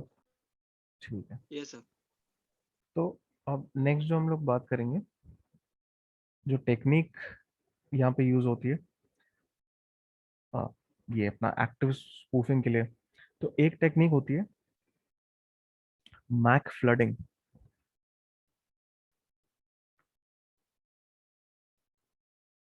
मैक फ्लडिंग में क्या करता है, जो भी अटैकर है वो कनेक्टेड है डिवाइस से,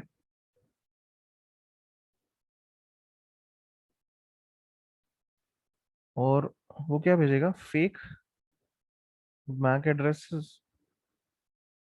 वाले पैकेट्स भेजता रहेगा, फेक पैकेट भेजता रहेगा, तो फेक मैक एड्रेसेस में लिखे होंगे पैकेट्स में। अब अच्छा, इसमें एक ये इन्होंने एक और डायग्राम भी बताया हुआ है किस तरह से। अच्छा, तो पहले एक बार ये भी देख लो, what happens if the cam table is full. एक बार कैम टेबल भर जाता है, कैम टेबल क्या होता है, फिक्स्ड उसकी साइज होता है। ठीक है, ऐसा नहीं है कि जितना मर्जी चाहो डेटा डाल दिया उसमें, नहीं, फिक्स साइज होता है उसका। तो अब क्या होता है, अगर कैम टेबल फुल हो गया, ठीक है, एडिशनल अगर जो ARP रिक्वेस्ट ट्रैफिक आएगा, it will flood every port on the switch.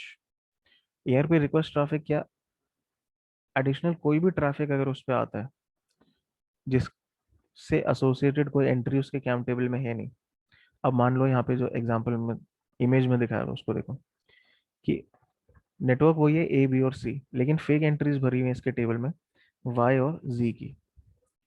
अब A कोई ट्रैफिक भेज रहा है B को, तो स्विच को तो अब पता ही नहीं है कि B है कहाँ पे।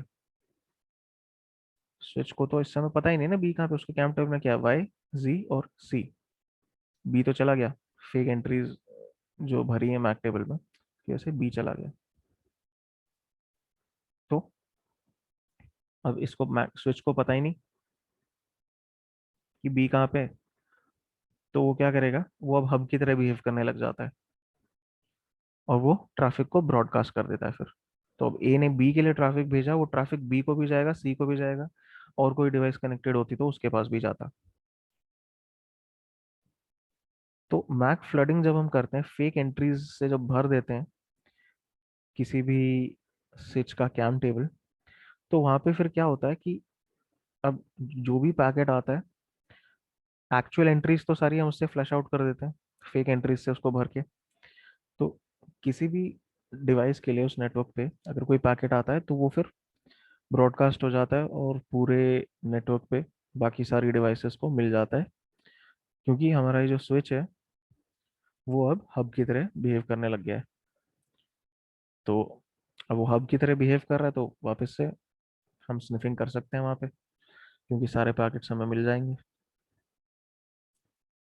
तो एक टेक्निक होती है ये, जिसको कहते हैं मैक फ्लडिंग। और मैक फ्लडिंग एक टूल होता है इसके लिए अपने पास लिनक्स में, जिसको कहते हैं मैक ऑफ। ठीक है, MACOF में इतना सिस्टम ऑन करके दिखाता हूँ ये टूल। तो ये बहुत सारी फेक एंट्रीज जनरेट कर देता है, फेक मैक एड्रेसेस की एंट्रीज जनरेट कर देता है और उससे कैम टेबल को भरने की कोशिश करता है।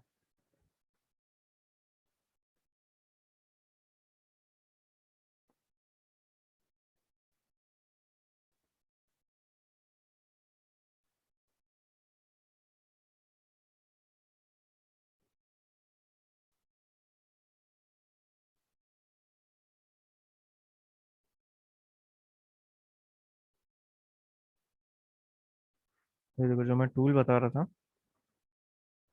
मैक ऑफ, उसके बारे में यहाँ पे बताया हुआ है। और this tool floods the switches CAM tables by sending bogus MAC entries. और कितनी एंट्रीज भेजता है वो?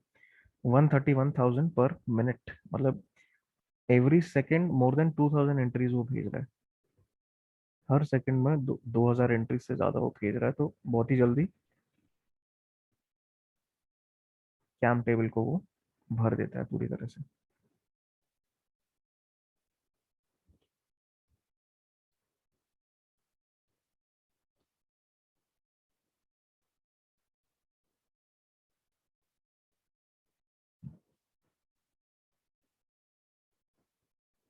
ओके, और दूसरी जो टेक्निक होती है इस चीज के लिए, दैट इज ARP स्पूफिंग या ARP पॉइजनिंग कह सकते हो। ARP हमने अभी जो डिस्कस किया था, एड्रेस रेजोल्यूशन प्रोटोकॉल। तो एड्रेस रेजोल्यूशन प्रोटोकॉल का काम है आईपी को मैक में रिजॉल्व करना। आईपी को मैक में रिजॉल्व करने के लिए उसको बनाया गया है, उस प्रोटोकॉल को। और मैक एड्रेस ARP के थ्रू में कहाँ पता चलता है? जो रिप्लाई आती है, ARP रिप्लाई जो पैकेट्स आते हैं, पहले तो रिक्वेस्ट होती है फिर उसकी रिप्लाई आती है।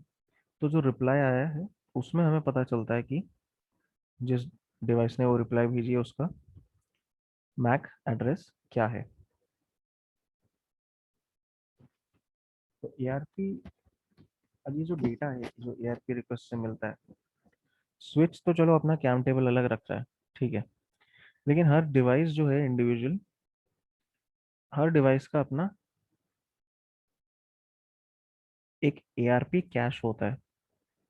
ARP कैश में वो जो ARP डेटा उसको मिला है ARP रिक्वेस्ट से, ARP रिप्लाईज से, उसको स्टोर करके रखता है। तो ये चीज़ कैसे होती है यहाँ पे देखते हैं अपन। पहले डायग्राम में देखते हैं, उसके बाद इसको इसका एक वो भी देखेंगे प्रैक्टिकल भी।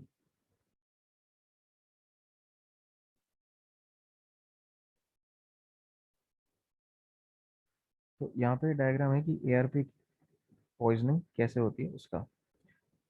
इसमें ये ध्यान रखो हर डिवाइस का जो ARP कैश है वो अलग होता है, और उस कैश को पॉइजन कर रहे हैं हम लोग। पॉइजन कर रहे हैं मतलब उसमें नकली गलत एंट्रीज डालो, फेक एंट्रीज डालो। कैसे, वो चीज़ देखते हैं। तो यहाँ पे एक, दो, तीन, चार, चार यूजर्स और एक अटैकर कनेक्टेड है। ठीक है, जो पहला यूजर है उसको है कि I want to connect to 10.1.1.1 but I need the MAC address. तो आईपी है, मैक नहीं है, तो वो ARP रिक्वेस्ट जाएगी उस डिवाइस से। और ARP रिक्वेस्ट क्या होती है? ब्रॉडकास्ट होती है, पूरे नेटवर्क पे जाती है। पूरे नेटवर्क पे जा रही है तो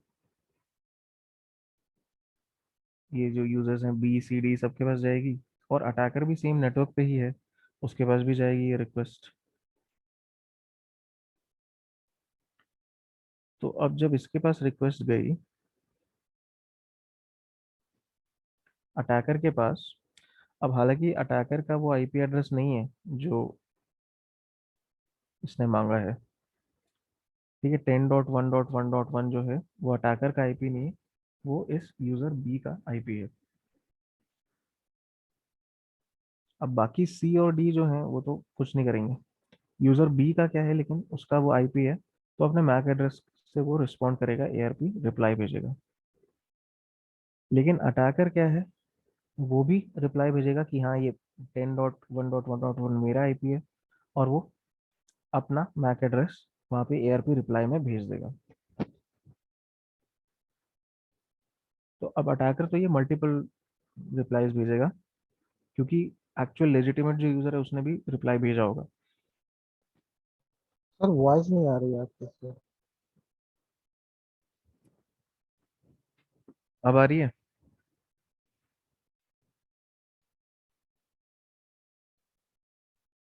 हेलो,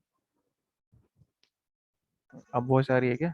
सर आवाज इधर तो आ रही सर वॉइस नहीं आ रही है सर आपकी। बाकी तुम लोगों को आ रही है? हेलो बाकी लोगों को? Yes sir. अच्छा। सर नहीं आ हम्म। रही है। आ रही है या नहीं आ रही है अब?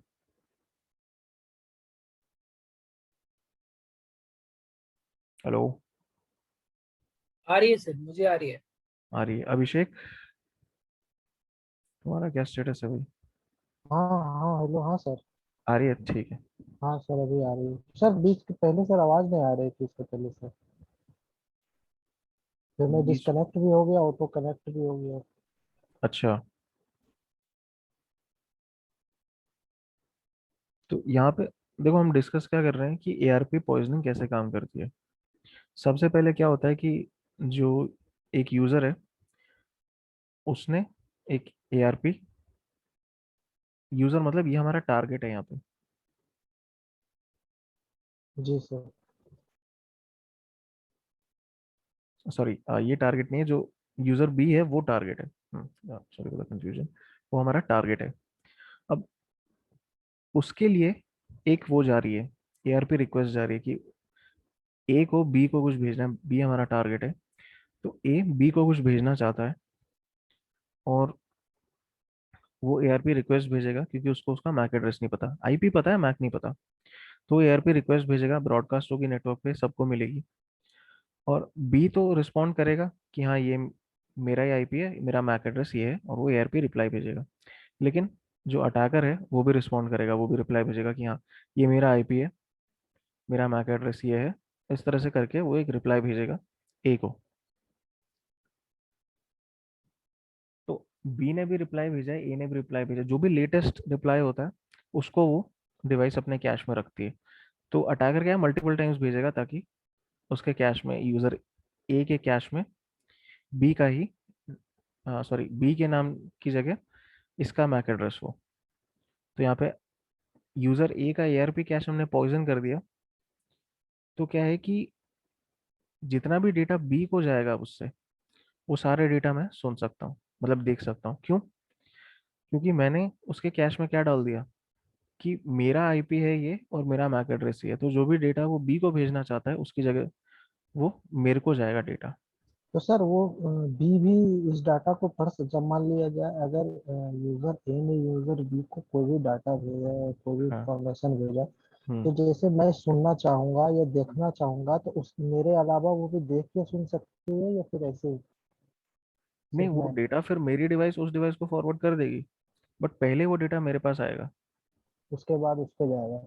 हाँ, क्योंकि देखो यहाँ पे एक ये चीज भी सोचो कि मान लो अगर वो डेटा मेरे पास आया, ठीक है, मैंने तो पता कर लिया, लेकिन आगे गया नहीं, बी के पास नहीं गया, तो क्या होगा, कम्युनिकेशन होगी नहीं दोनों डिवाइसेस के बीच, ए और बी के बीच कुछ, कि सारे डेटा तो मेरी डिवाइस तक रुक जाएगा। जी सर। तो मेरी डिवाइस तक अगर रुक गया, आगे उसको रिस्पॉन्स नहीं मिला ए को, तो हाँ, तो उसको भी उसे पता पता चलेगा चल कि कुछ जाएगा। गड़बड़ है। जी सर। ठीक है, तो वो डेटा जाएगा तो सही बी के पास, पर मेरे थ्रू होते हुए जाएगा, क्योंकि ए को तो यही लग रहा है कि मैं हूँ बी, मेरे डिवाइस को डेटा भेजना है। तो इसलिए वो क्या है कि डेटा मेरे थ्रू होते हुए जाएगा, और मैं देख पाऊंगा कि क्या डेटा जा रहा है। पर यहाँ पे ये क्या है, करेंटली सिर्फ सिंगल डायरेक्शन है ये, कि सिर्फ ए से बी को जो डेटा जा रहा है वो मेरे से होके जा रहा है, बी से ए सर को तो डायरेक्टली डेटा जाएगा। हाँ बोलो। दोनों में कम्युनिकेशन, अगर बी भी ए को भेजेगा तो मेरे से होते हुए जाएगा, ए भेजेगा बी को मेरे से होते हुए जाएगा। अभी नहीं, करेंटली जो इसमें हुआ है सिर्फ ये हुआ है कि हमने ए को ये बोला है कि हाँ मैं ही बी हूँ, तो मेरे को भेजो बी वाला डेटा। फिर तो लेकिन बी बी पे भी लगाना पड़ेगा। तो, तो अगर बी को भी तो बी का भी एआरपी कैश पॉइजन कर देंगे, बी को बोल देंगे मेरा आईपी, ए वाला जो आईपी है वो बोल देंगे कि बी को कि ये मेरा है, और मैक एड्रेस अपना बता देंगे वहाँ पे। तो बी भी ए के लिए जो सारा डेटा है वो मेरे थ्रू भेजेगा। और अगर सारे पे स्निफिंग करना हो तो सभी का आई मतलब एक दूसरे से अटैच करके मुझे बताना पड़ेगा कि हाँ सी भी मेरा है, और सी को भी फिर मेरा बोलना पड़ेगा कि हाँ मैं बी हाँ का हूँ। हाँ हाँ, सबको फेक एआरपी रिप्लाईज भेजनी पड़ेंगी। ओके। ठीक है, तो वो चीज़ भी हो सकती है, ऐसे नहीं, वो चीज़ भी कर सकते हैं। पर बेसिकली काम इस तरह से करता है कि एआरपी कैश हम पॉइजन कर देते हैं। पॉइजन करना क्या मतलब कि गलत एंट्री डाली हमने उसमें, सिंपली ये मीनिंग हो गया पॉइजन करने का। उसको पॉइजन कर दिया तो उसको गलत, हमने बताया कि हाँ मैं हूँ वो डिवाइस जिसको तुम्हें डेटा भेजना है, तो सारा फिर मेरे को भेजेगा एंड मैं फिर देख सकता हूँ क्या डेटा जा रहा है वहाँ पे।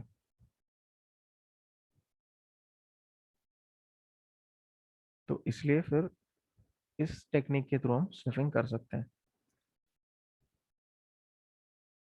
और यूजुअली जो है this is a better technique than MAC flooding. क्यों? मैक फ्लडिंग क्या है बेसिकली, बहुत ज़्यादा वो मैक एड्रेसेस भेजता है, फेक मैक एड्रेसेस भेजता है।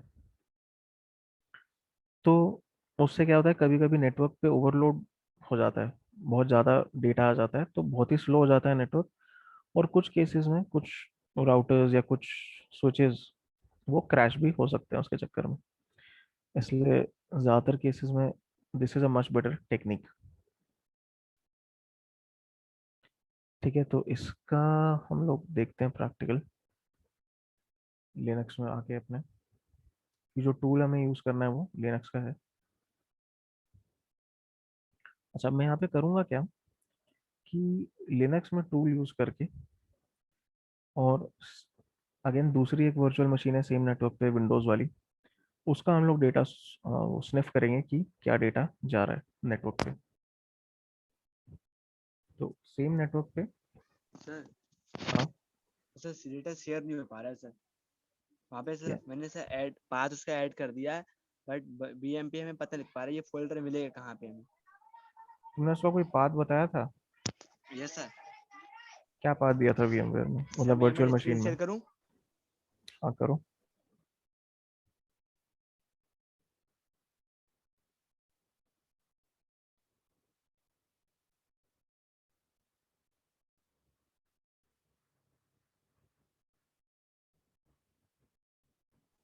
सर देखिए मैंने यहाँ पे हाँ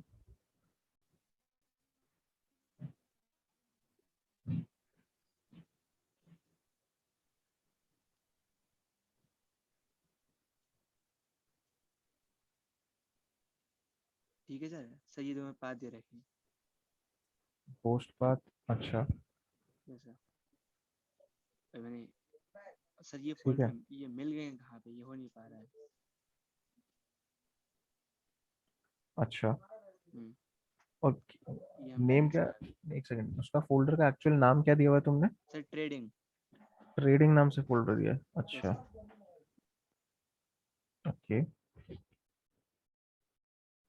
और ये VMware यूज कर रहे हो ना इसमें तुम?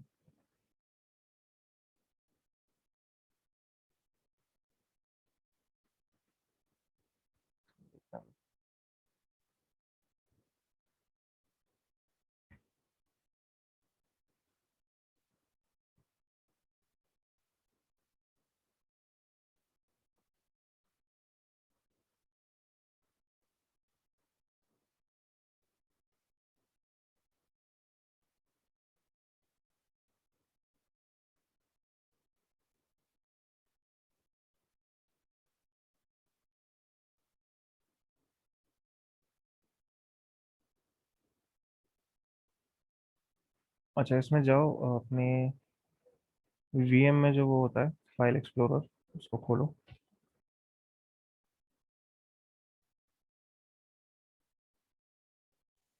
कहाँ पे सर?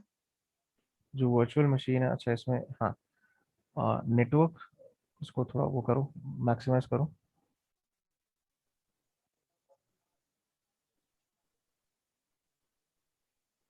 इसमें नेटवर्क में जाके देखो, ब्राउज नेटवर्क में क्या आ रहा है। नेटवर्क में सर? हम्म, ये सर इसमें से कुछ नहीं है।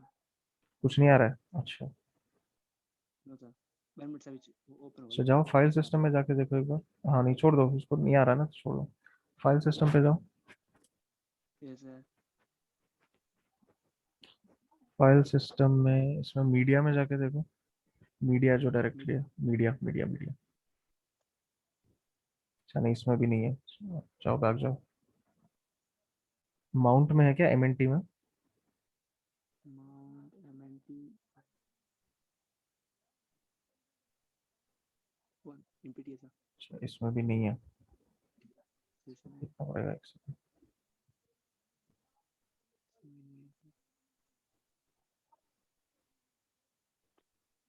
होम में देखें सर। किसमें? होम।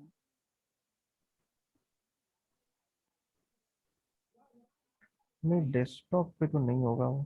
जनरली नहीं होता इसमें, वीएम वेयर में डेस्कटॉप पे नहीं रखते ना। वर्चुअल बॉक्स में तो उसने डेस्कटॉप पे बनाया हुआ है।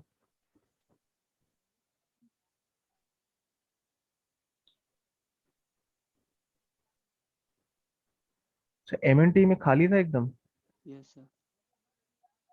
अच्छा, इसके डॉक्यूमेंटेशन में तो एमएनटी ही दी हुई है लोकेशन। सर सर हमारे में ये क्या शो करता है, warning you are using the root account, you may harm your system. वो सिंपली ये कह रहा है कि रूट मतलब एक वार्निंग है बस कि रूट अकाउंट यूज कर रहे हो तो कुछ तो ध्यान से करो जो भी कर रहे हो।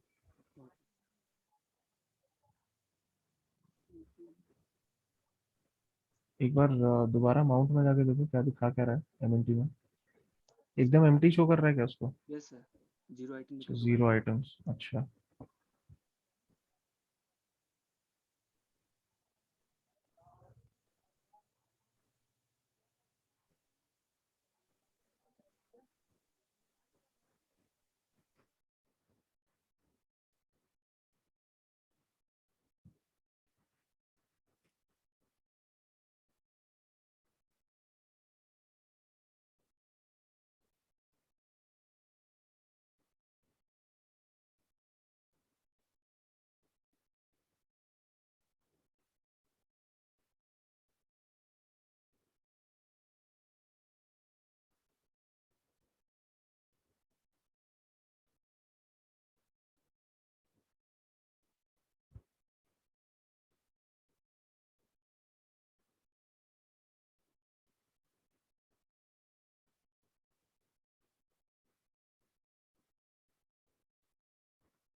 अच्छा, उसको तो अलग से माउंट करना पड़ेगा ये चीज। वर्चुअल बॉक्स में तो वो अपने आप कर देता है, VMware में तुम्हें कुछ कमांड्स रन करने पड़ेंगे उसके लिए। मैं एक लिंक दे रहा हूँ, उस पे जो इंस्ट्रक्शंस हैं उसको जाके देखो, वहाँ पे बताया हुआ है कैसे एक्सेस करना है।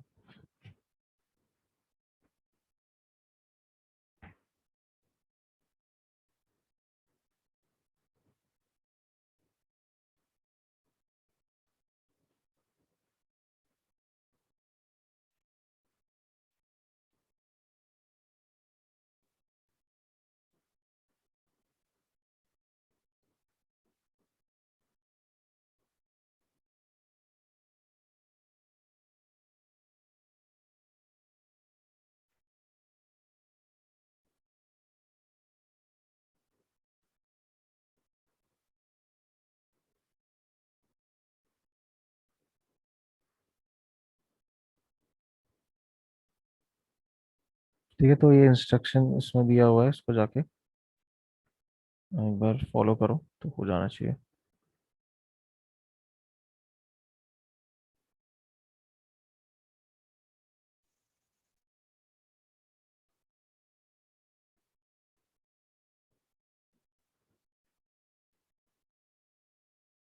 अच्छा ओके, इसका जो सर आप सर आप हाँ कोई एक लिंक शेयर कर देंगे जिसपे मुझे विंडोज की बूटेबल मिल जाए सर फाइल, क्योंकि मेरे विंडोज वर्चुअल मशीन पे ना सिर्फ काली ही इंस्टॉल्ड है, विंडोज नहीं है। विंडोज नहीं है, अच्छा। तो विंडोज की आईएसओ चाहिए ना तुम्हें मेनली? हाँ सर। हाँ ओके, तो एक वेबसाइट है, मैं उसका तुम्हें लिंक देता हूँ इसमें। getintopc.com नाम की वेबसाइट है, उसमें विंडोज का जो भी वर्जन चाहिए वो जाके सर्च कर सकते हो, मिल जाएगा। ठीक है, getintopc.com नाम सर डाल वो दो। आपने कर दिया था सर। हम्म। सर वो मेरे में आपने कल विंडोज दिया। हाँ विंडोज क्या? मेरे में सर विंडोज 10 है, तो उसके बाद तो और कुछ इंस्टॉल उसमें ना करना पड़ेगा नहीं सर? वर्चुअल मशीन में भी डालो ना कोई सा वर्जन विंडोज का, वर्चुअल मशीन बनाओ विंडोज की कोई। Windows 7 sir. 7 8 10 जो बनानी बनाओ, बट वो ये 10 थोड़े रिसोर्सेज ज़्यादा लेगा, थोड़ी ज़्यादा रैम कंज्यूम करेगा वो। 7 कर लेंगे सर, हाँ तो जल्दी हो 7 जाएगा, कर लो, मतलब इसलिए कम। बेटर है। 7 कम रैम पे भी चल जाता है अच्छे से। ओ, ओके सर। ये एक्सपी वगैरह विस्टा वगैरह ज़्यादा पुराने हो जाते हैं, तो इसलिए मतलब नहीं। ठीक है सर, फिर आप लिंक लीजिए। तो हाँ, तो कृषांश उस साइट से जाके देख लो, तुम्हें सारे आईएसओज मिल जाएंगे विंडोज के जितने भी चाहिए। और सर दोबारा से वर्चुअल मशीन में ये सेटअप करूंगा तो मुझे फिर से रैम की स्पीड वगैरह मतलब कैपेसिटी वगैरह डालनी पड़ेगी? हर देखो, हर वर्चुअल मशीन अलग है ना, तो हर एक की अलग से कॉन्फ़िगरेशन करनी पड़ेगी। तुम्हारी जो तो सर लिनक्स ये वाली ये विंडोज की अलग वर्चुअल मशीन बनानी पड़ेगी या जो काली का बनाया है उसी में डाल दूंगा ये? नहीं नहीं, उसी में नहीं, अलग अलग मशीन। अच्छा। उसी में बनाने का तो मतलब ही नहीं है ना, you need a separate machine. उसी में बनाना तो वो फिर वर्चुअल मशीन में ड्यूअल बूट थोड़ी करोगे यार, तो इसका कोई फायदा नहीं है। Okay sir, I got it. Okay, तो उस वेबसाइट पे तुम्हें सारे जितने भी वर्जन रिलीज होते हैं विंडोज के, जितने भी अपडेट्स आते हैं, सारे वर्जन वहाँ पे मिल जाते हैं। इवन एक्सपी विस्टा वो सब भी मिल जाता है, उसकी ज़रूरत नहीं है, but I am just saying कि जब वो मिल जाता है तो 7 8 और 10 तो बहुत आराम से सब कुछ मिल जाएगा उसमें, जो भी चाहिए। तो वहाँ जाके एक बार देख लो। बाकी आईएसओ डाउनलोड करो एंड सेटअप तो फिर वही जैसे काली को हमने आईएसओ से इंस्टॉल किया था, विंडोज़ का इंस्टॉलेशन तो इवन सिंपलर है। विंडोज़ तो you are all familiar with Windows anyway. Sir हाँ बोलो। वर्चुअल बॉक्स में सर मुझे इंस्टॉल करने आता नहीं है सर, कर मैं प्रैक्टिस कर भी रहा था कल सर, हो नहीं रहा। काली तो कर लिया तो सर ये हो नहीं रहा अदरवाइज सर। क्या दिक्कत कहाँ आ रही है? सर मतलब जैसे वो बनाता है ना, मतलब बनाता हूँ जैसे मशीन वो फाइल वगैरह बनाता हूँ ना, तो वो सर बन नहीं पा रही है सर। एक बार आप, मैं स्क्रीन शेयर करता हूँ सर, अब एक बार आप चेक कर लेना सर। अच्छा, करो।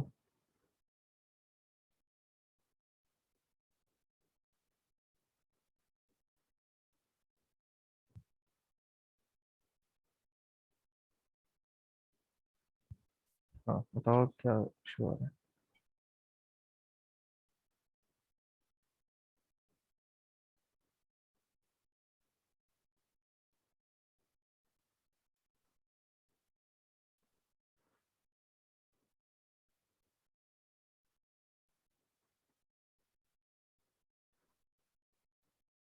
क्या दिक्कत आ रही है?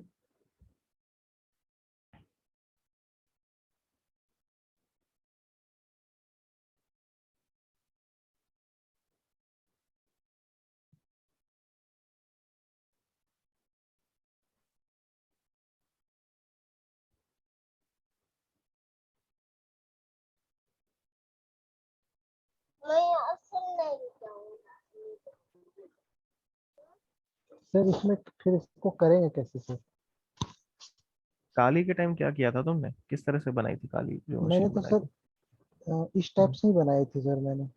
हाँ तो यहाँ स्टेप्स पे फॉलो गया किए। था, हम्म। इसका इसका सारा वो बढ़ा दिया था, रैम वगैरह। मैक्सिमम तुम्हारे पास 8 GB है, तो 2 GB से ज्यादा तो वैसे ही नहीं दोगे तुम उसको, बस मैक्सिमम 8 GB है। हाँ सर। ठीक है। तो इसको मान लिया गया सर, मैंने इसे बढ़ा दिया सर। और नहीं बढ़ाओ मत, 2 GB रहने दो।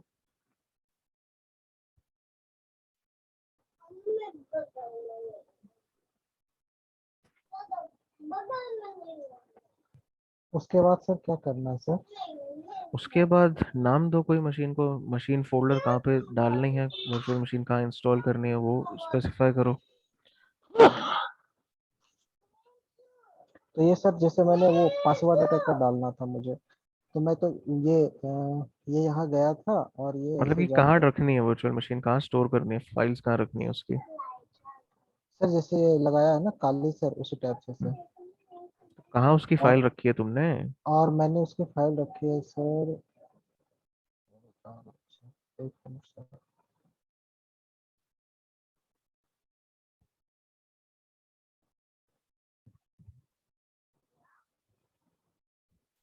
ये है सर मेरा वर्चुअल बॉक्स सर फाइल। अच्छा। और इसमें ये यहाँ पे है मेरा सर ये। तो ये, अच्छा ठीक है, तो इसी उसमें बना दो एक फोल्डर विंडोज के लिए और वहां डाल दो वर्चुअल मशीन को। इसी में सर? हाँ अब तुम इसी में रखना चाह रहे हो ना? वर्चुअल में सर, वर्चुअल के अंदर में ही डालना पड़ेगा? नहीं नहीं, वो तो जहाँ उस मतलब जो ये सॉफ्टवेयर एंड टूल्स वाला है इसके अंदर बना दो ना, वर्चुअल बॉक्स के अंदर नहीं। ये यहाँ पे? हम्म। तो यहाँ न्यू पे जाऊंगा मैं। उसके बाद सर इसमें कुछ नाम कुछ भी डाल सकता हूँ इसमें सर? हाँ। उसके बाद सर ये तो मेरा ये आ जाएगा सॉफ्टवेयर जो है सर। ये यहाँ जाके ये सर, इसे सेलेक्ट कर दूं मैं। हम्म। उसके बाद सर उसके बाद तुम्हारे पास आईएसओ है विंडोज की इंस्टॉल्ड, मतलब विंडोज? डाउनलोडेड? No sir. तो पहले उसको डाउनलोड करो। तो डाउनलोड तो करो, उसको इंस्टॉल कहाँ से करोगे, वरना अभी सिर्फ बना के रख दो बाद में इंस्टॉल कर देना। अभी सिर्फ वीएम बना के रख दो। तो उसमें बना, क्रिएट तो क्रिएट अ इसको ऐसे ही। वर्चुअल हार्ड डिस्क, उसको मत छेड़ो। तो सिर्फ वैसे ही विंडोज इंस्टॉल करना है उसको, तो विंडोज ही सिलेक्टेड है उसमें। ठीक है, create a virtual hard disk ना, क्रिएट पे क्लिक करो उसको।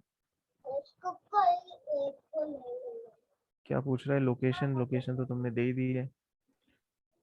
हार्ड डिस्क का साइज 32 GB काफ़ी है वैसे तो, इतनी जगह है ना। हाँ सर। ठीक है, बस फिर क्रिएट कर दो, और कुछ इसमें चेंज करने की ज़रूरत नहीं।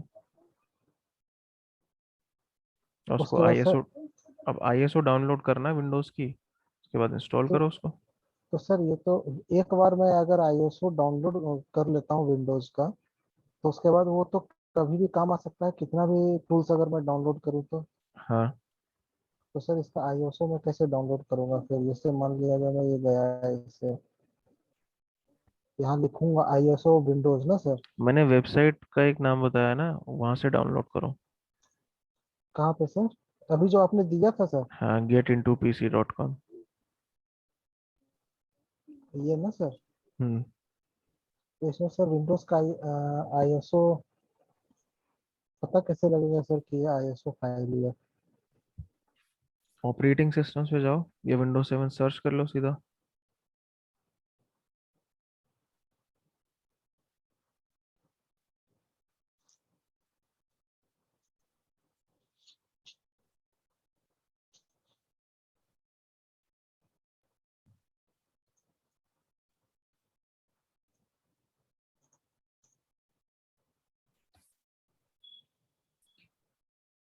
और सर इन्होंने सेम वर्चुअल बॉक्स पे दोनों चीजें सेटअप कर ली, विंडोज भी और खाली भी, मुझे अलग अलग करना है ना?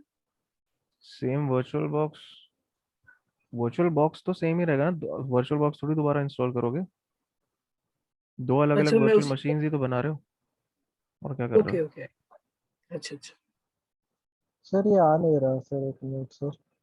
तो क्या कर रहे हो तुम? मैंने बोला साइट उसमें सर्च करो विंडोज 7 के, या ऑपरेटिंग सिस्टम वाले सेक्शन में जाके देखो। तुम एड्रेस बार पे जा ही क्यों रहे हो? अच्छा एक मिनट सर।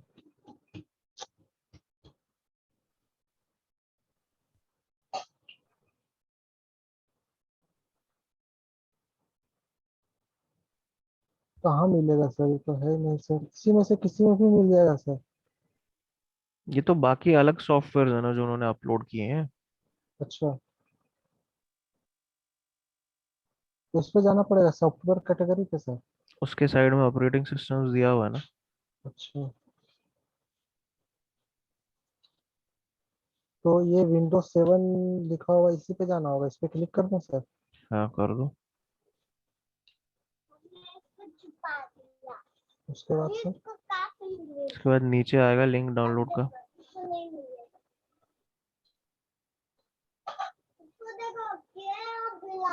ये है नीचे सर। नीचे नीचे, वो विंडोज ऑफिस का लिंक अच्छा, है यार वो। देखो तो सही ढंग से क्या दिया हुआ है। बंद हो गए, बंद हो गए, ये है सर। हाँ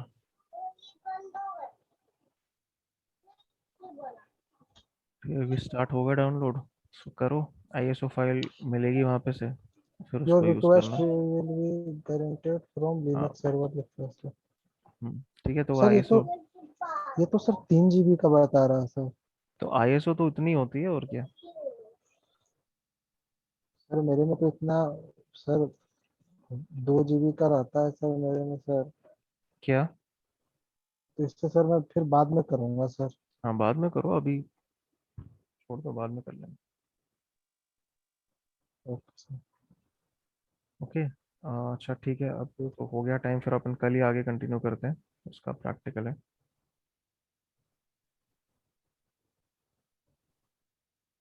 ओके सर।